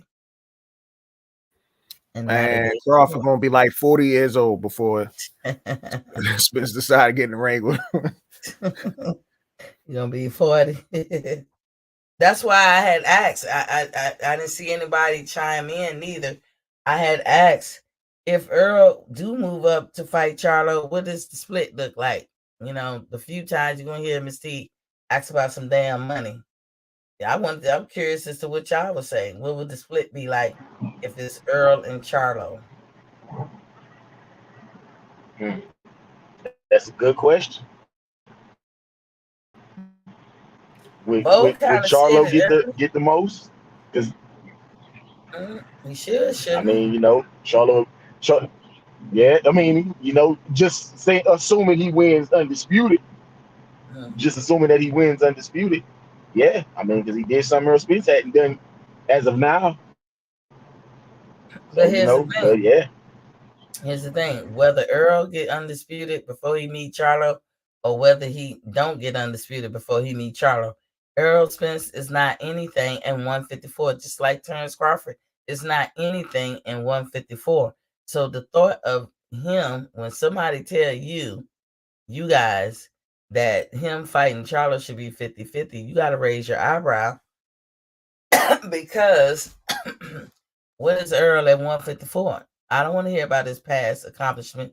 If we can't talk about Terrence Crawford past accomplishments, does it matter oh that yeah, Terrence was well, undisputed at 140? To a lot of Earl Spence fans, that don't mean nothing. So it doesn't mean nothing when he go up. yeah. I would love to see how that narrative get twisted. I'd love to see that. It's already being kind of floated. I heard that, but I mean, I understand. Listen, from where their perspective is, I understand why they felt that way, and that was their first mind. But I was like, whoa, Kimasami, no. If we not counting what you did in the past, then we can't count that for him either. Provided, and let me tell you, real talk, if Earl Spence ever were to fight Crawford and win, I would be kind of let down a little bit, just like I was with Deontay. But when it's all said and done, I'm good. I'm not gonna. It's not the end of the world. I don't hate Earl Spence, but I'm gonna call him on his shit. That's all I can say. And I would call Terrence on his shit. That's what I see. Sorry, my sister calling me. I have to call her back. JJ is in the building. What's poppin' kid? He said he going to fight Bud before he move up. If Bud still want to fight, Bud has always wanted to fight. We don't know. see how they try to put it on Bud. Mhm. they, JJ, but they'll Bud never, always they'll wanted to never fight. hold that dude Spence accountable worth anything. Bud has always wanted to fight. I just think this third plan is a little bit more gripping. It's a little bit more tight.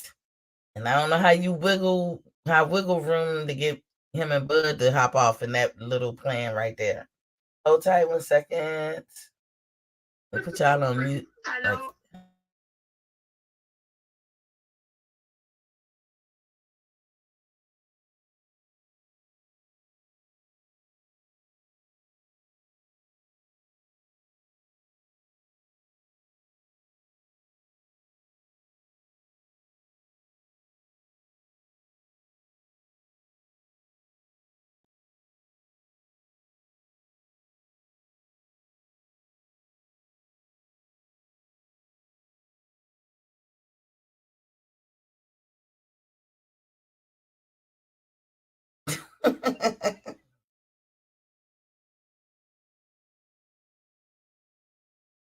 oh,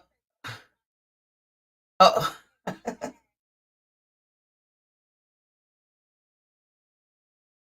I'm sorry, y'all. My sister kept calling me. I had to answer the phone.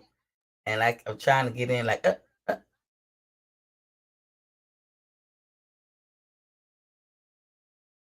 Hold on, hold tight, Kwani.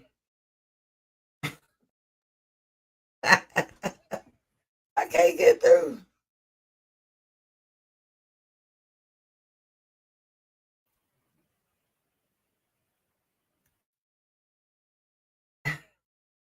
Kwani, you know I'm on my show. I'm gonna call you back. All right? Bye-bye. Lord. My baby sister. Anyway, sorry, y'all. Jay Smith said Bud coming into PBC house and taking over. Exactly is what they scared of. Ronald Finkley said we can hear you. Yeah, like I took the mute off. I know y'all can hear me. I was trying to let y'all know that I answered the phone because she kept calling, and so I thought it was something important. And like we have like people expecting and stuff like that, family stuff, and so I thought it was gonna be something important like that, and so she was just asking me a question, but I was like, I'm trying to get in, and but but like that, and uh, so she very passionate about what she talking about. I said, I'm right in the middle of the show. He said, no doubt, no doubt. Yeah.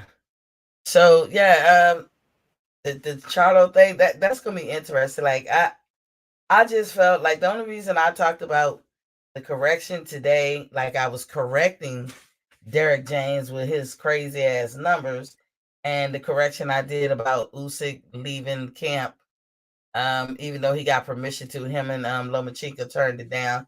So I wanted to be correct about that because ATL and another gentleman in my show corrected me on that. So yeah, sometimes when I make mistakes at the beginning of the show, I'm gonna hit the correction button. But when I asked y'all why did Derek James talk about those numbers and all that, because what he boiled down to is somebody getting 83-17. But everybody else, they don't got to go through that. Just Terrence Crawford. Everybody else get 50%. As a matter of fact, I heard, and I don't know if it's right or wrong, but I heard Ugas is getting 50%. So, I mean, what the fuck? You know what I'm saying? Then you come up Yeah, with this third plan. they being secretive about that one too. Yeah, They don't want because nobody. because if it leaks out that Ugas is getting 50%, then they already know they done messed up because Errol Spence ran his mouth so damn much about purse splits and stuff, Mm-hmm. and his fans been backing him up. So Ugas, somebody who don't sell, you know what I'm saying, get 50-50. Mm-hmm.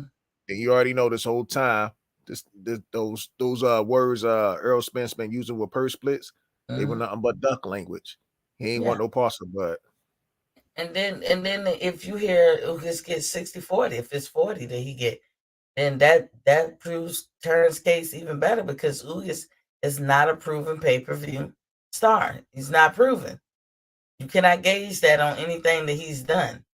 So, but Terrence has made more than Ugas, and Terrence is a bigger star than Ugas. So, that makes his argument a 50-50 more. But again, I don't even like talking about this. I don't care if Terrence get 10 and Spence get 90. So I want to be clear with that because I'm talking about these numbers. But I only brought up the numbers because I was like, whoa, here come another narrative. I don't think sometimes people know that they do these narratives, and it's not a bad narrative, y'all. This one ain't bad. The person was just saying that they should get 50-50. And I was like, how? He's nothing at 154. Why do he get 50 anything? Charlo is the man at 154. I would say that about Bud too. You have done nothing at 154. He not walking in there undisputed. He walking in there beltless. So we got to remember what we say, y'all, because this is one of the reasons why Terrence Crawford can only get 83-17, or he can only get 80-20 or 90-10. This is why, because he ain't did nothing in the welterweight division except be a champion. But y'all just remember that shit. Like, I'm marking time. When I hear that shit, I'm marking time. But that's all I was saying, Bo. But anywho, Andy Ruiz talks to fight Derek Chisora seems to be falling apart. They are looking for a fight with Luis Ortiz and Andy Ruiz. What you think about that one, Bo? Well, they were supposed to have made that fight last year, and that fell through. So now they're going back to it. Do you think that's a better fight, though? I think if Andy Ruiz wants to get a better pay, he's better start fighting Derek Chisora. Derek Chisora, say what you want to say about him, he actually sells, especially in the UK. The man is a draw. So if Andy Ruiz was smart, he'll take that Derek Chisora fight.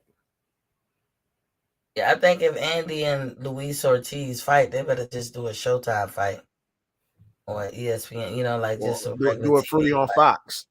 Yeah, Do it free for on free. Fox or something. Yeah. Yeah, I mean Derek Chisora, he probably is big in the UK and all that, but I think the Andy Ruiz and Ortiz fight is gonna be better because you talking about two people who can box.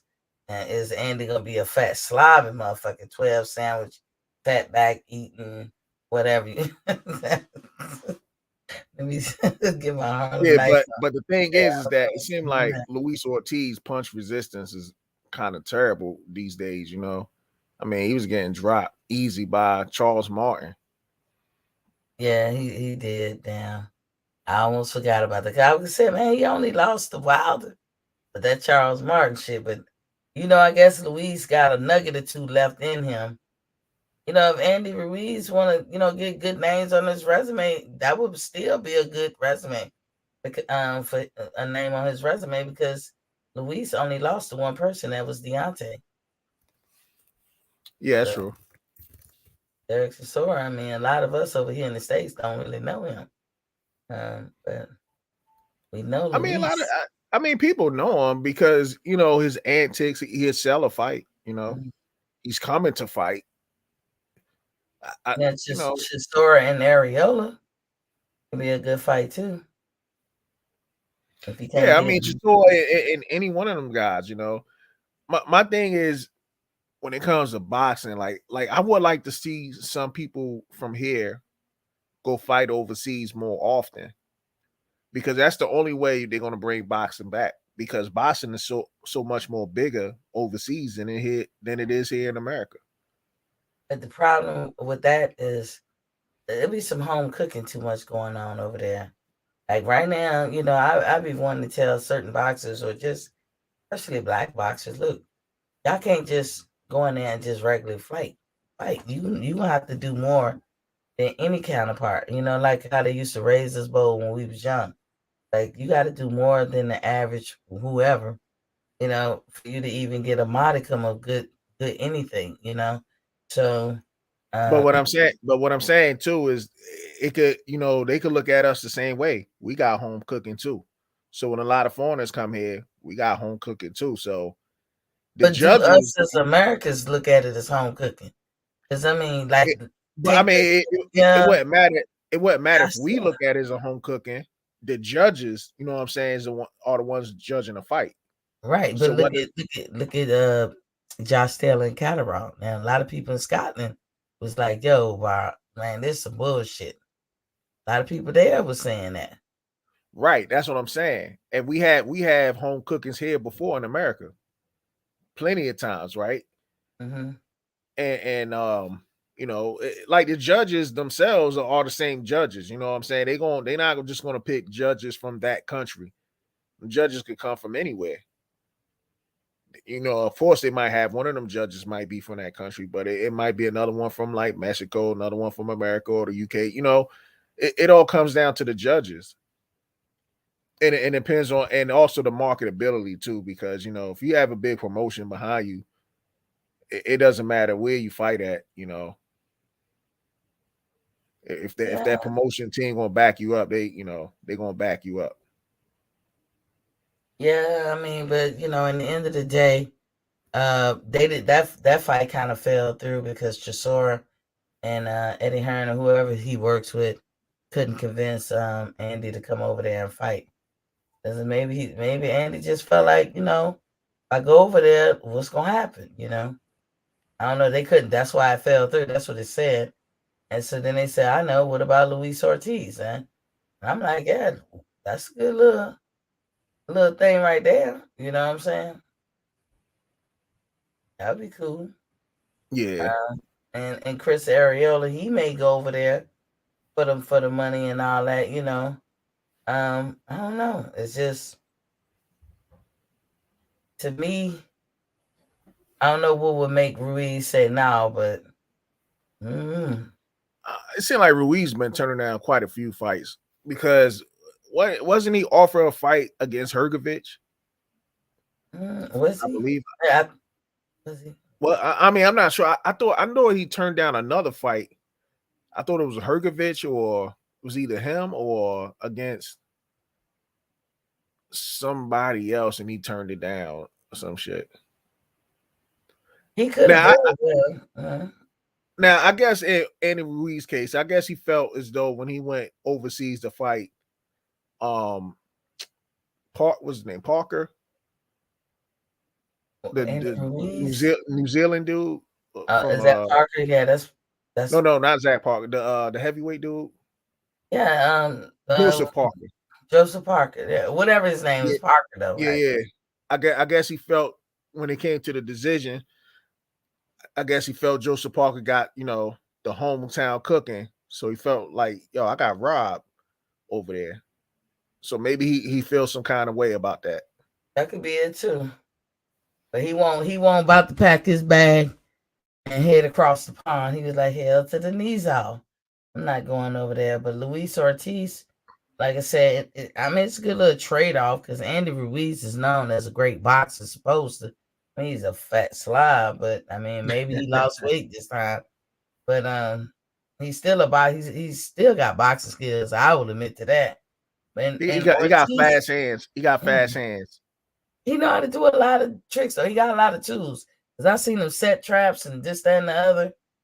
He know when to step in. He know how to lean forward, lean in, so he can counter and all that. I mean, but Luis Ortiz got the same amount. You know what I'm saying? And isn't Luis Ortiz, is he a southpaw or orthodox? I can't even remember. But these are two great boxers, and I think it would be good. And Chisora and Areola, I think, would be a good fight too. So, yeah, it'll be good for Ruiz to put that on his resume. Because when he even be thinking about acting like he want to fight Deontay Wilder, I'd be like, dude, is you crazy? But hey, we'll see. I don't know how that's gonna play out, but that might be cool. And then you got Costa's son, Tim Tszyu. I don't even know how to say this damn name. Tszyu. And then Gasha. They're gonna be on Showtime now. I've said about Gasha, I've seen them fight several times.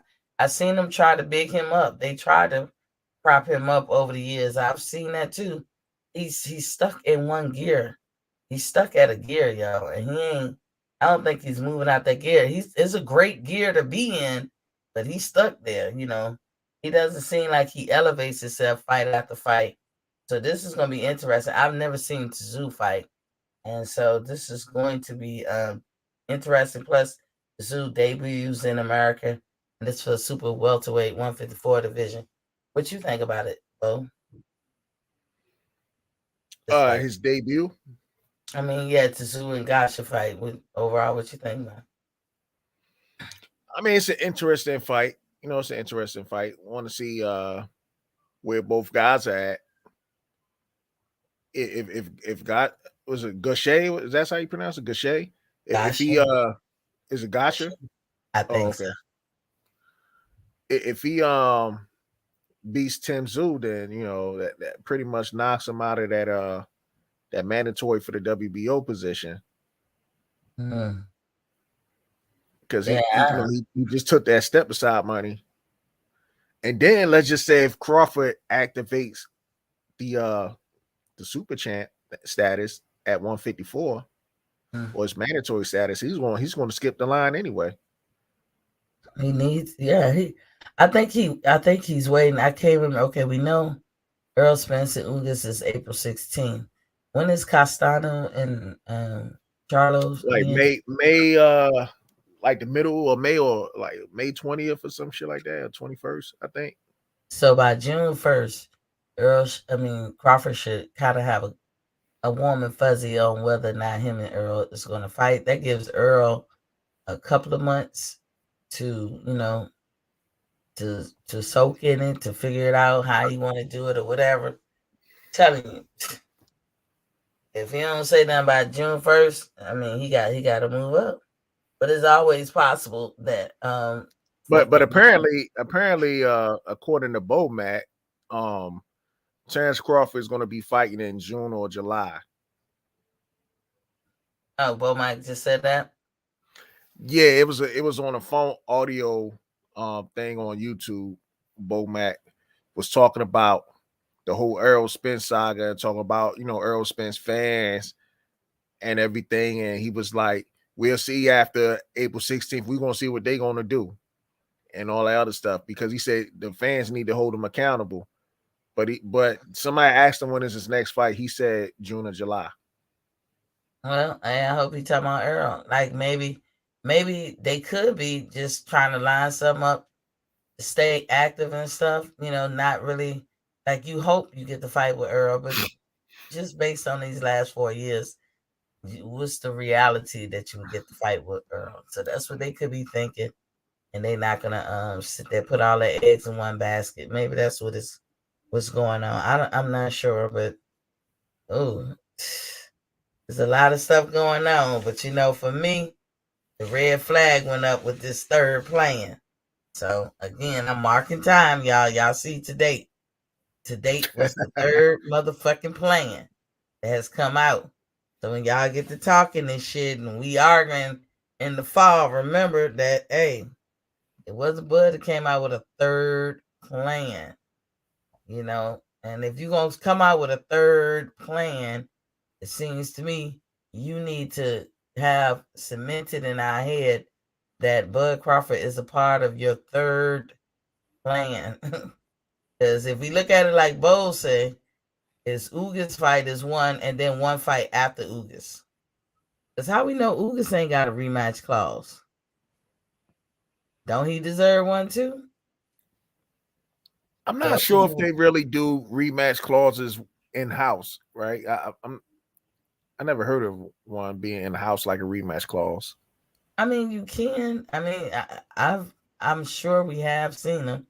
I just can't think of none right now. But what I never heard is rematch clauses on mandatories.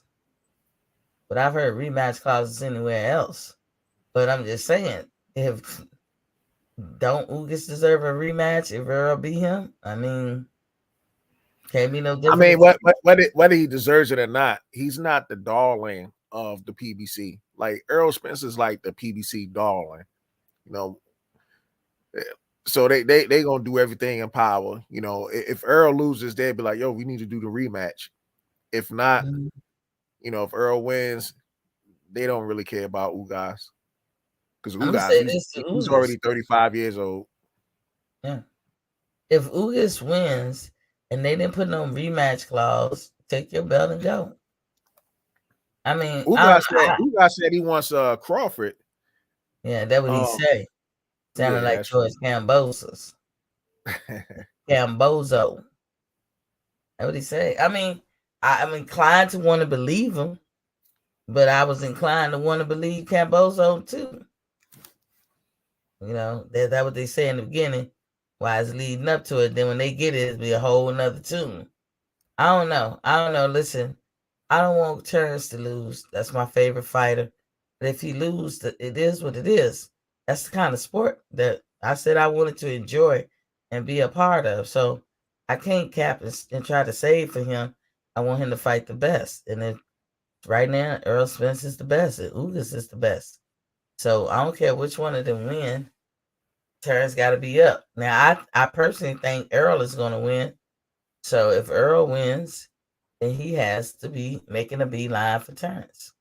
If he's not, I straight understand Terrence leaving the division, just going up and wait, fight somebody else, because you're not going to get that opportunity. And like I said, with Earl changing his plans, it just don't sit right with me. Because I'm like, whoa. And like I said, we read it like you reading it, Bo. You said Ugas is one fight, and then there's another fight. That means, could that be a rematch between Ugas and them? Could that mean they'll squeeze somebody in that they know he could beat, like Keith Thurman or somebody?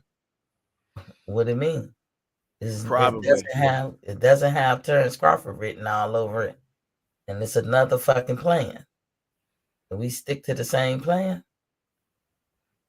I mean, am I wrong? I mean, all I know is I hope Terrence Crawford actually has a fight lined up right now, because if they truly are waiting on Errol Spence, and Errol Spence let's say if he wins and then he decides not to fight Terrence Crawford, Mm-hmm. then it's a big waste of time on Terrence Crawford, because I wouldn't be, personally me, if I've been trying for the past 4 years, if I was Terrence Crawford, I'd have been moved on. I'm not going to wait on some guy who been changing up his, his energy every single time, and basically shows to the public that he really doesn't want to fight you. I'm not going to waste my time chasing that guy. He's not even worth chasing, Like I done tried for all these years to get the fight with you. I just keep busy until Errol Spence decides to, like Terrence Crawford said, take his tail out of his butt. So how long was the layoff between Terrence Crawford last fight before he fought Sean Porter? Like how long had he been laid off? It was like a year. So yeah, I'm inclined to believe that even long layoffs don't bother Terrence because he's never out of shape. See, now they all in their 30s. He's never out of shape.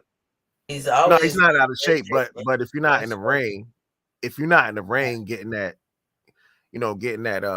that ring rust off, then that could also affect you too. It can, but how much so? Because look at Earl. We're gonna see if it applies to him too. Like even Keith Thurman, look how long Keith was off.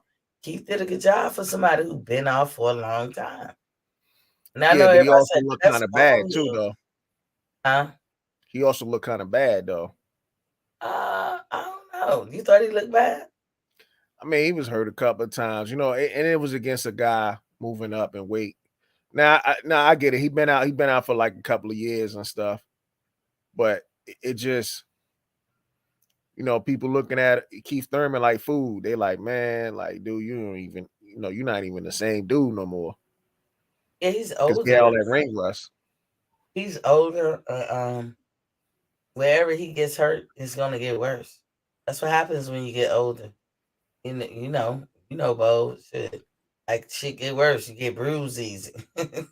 Shit that used to didn't really bother you that much. Shit, it really be like, oh, hold up. But we know Keith get hurts to the body. Yeah. He I don't know what it is. Maybe that's just his weakness.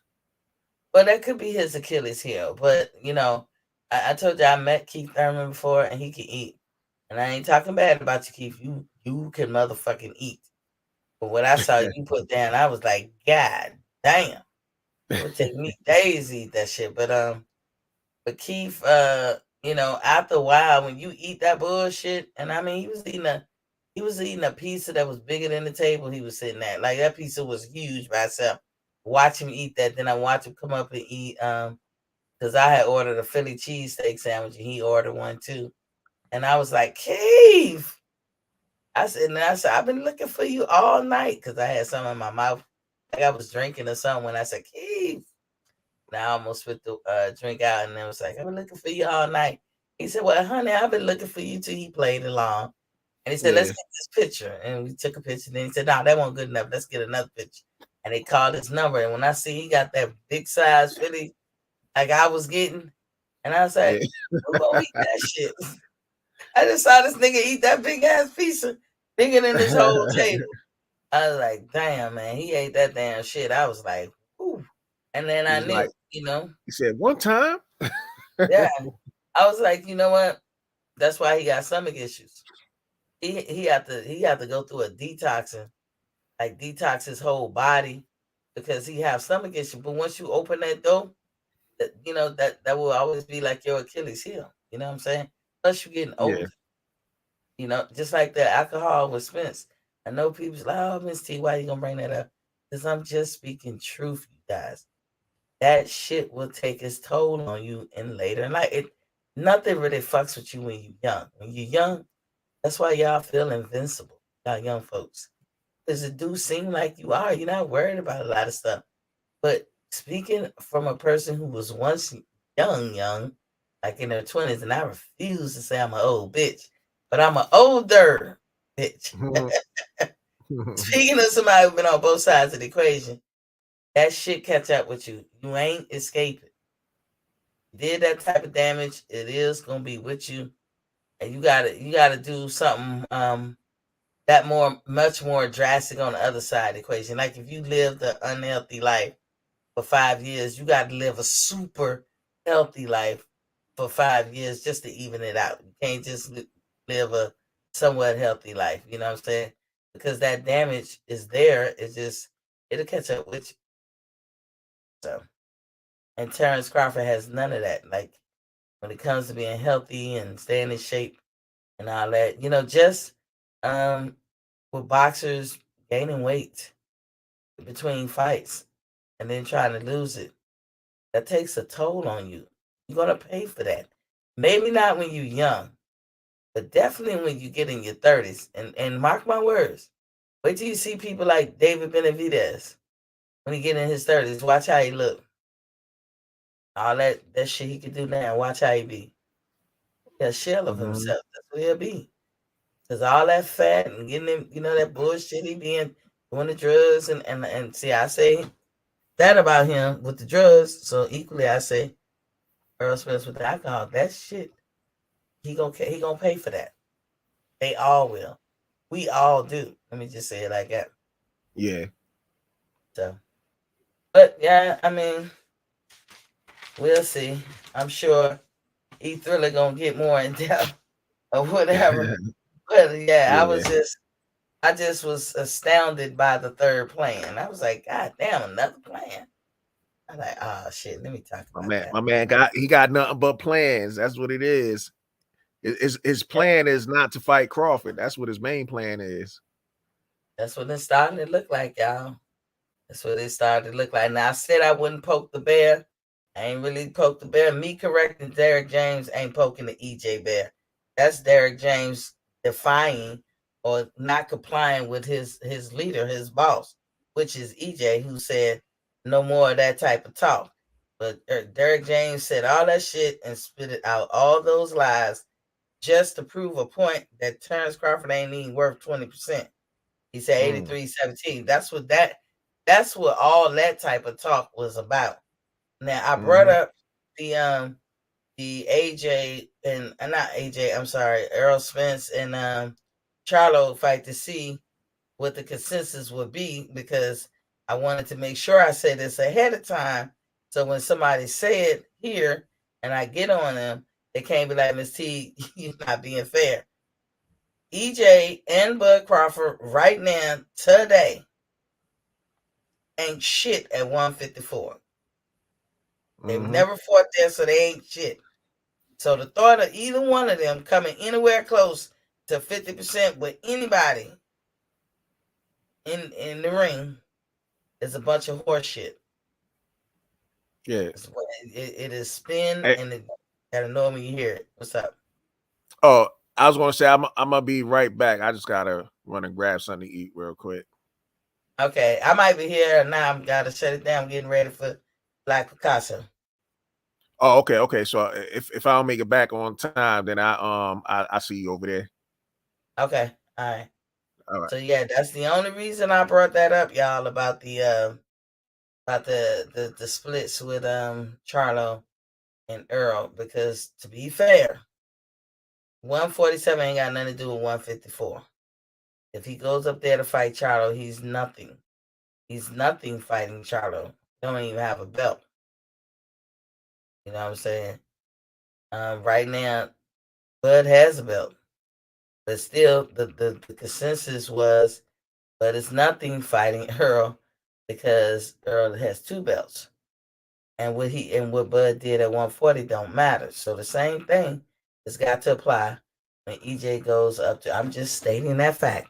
I ain't mad at anybody, just so I'm clear, to say otherwise and look at it differently, like, oh no, it should be 50%, or whatever, 60-40, whatever.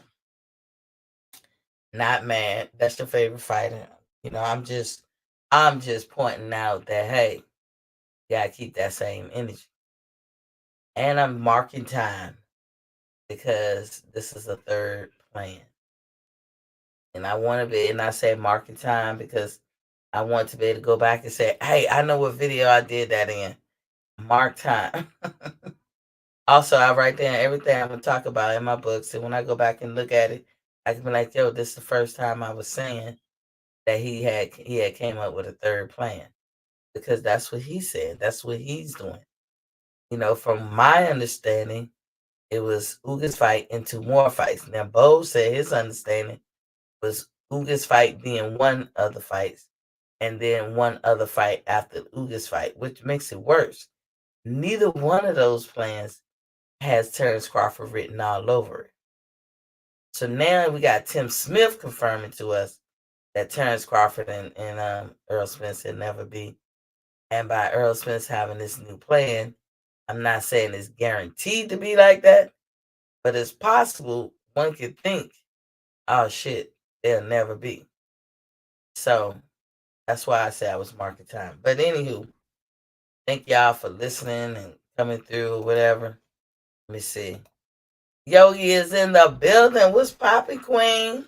She said hello, Miss T. Stopping by to say hello. Hey, you know, we just finished cooking. Let me see. Make sure ain't nobody sent me none. Okay. Yeah, so y'all think about that. You know, I left y'all with some good nuggets, some good little questions. Just think about that. You know, what did this third plan mean? Where we going from here? What it do? But thanks, Queen, for dropping through, and everybody. Thank y'all for listening. We'll get ready to mosey on to some other shows. Shout out to all the shows. And y'all do me a favor, make sure y'all like, share, and subscribe.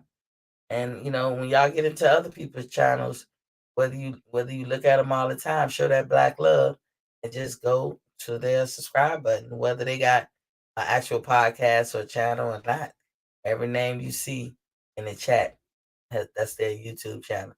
So just go on and show that black love. Show them how we do it. Hit the subscribe button. That's everybody, whether you agree with them or not. All right. So when you know better, you do better, right? Peace.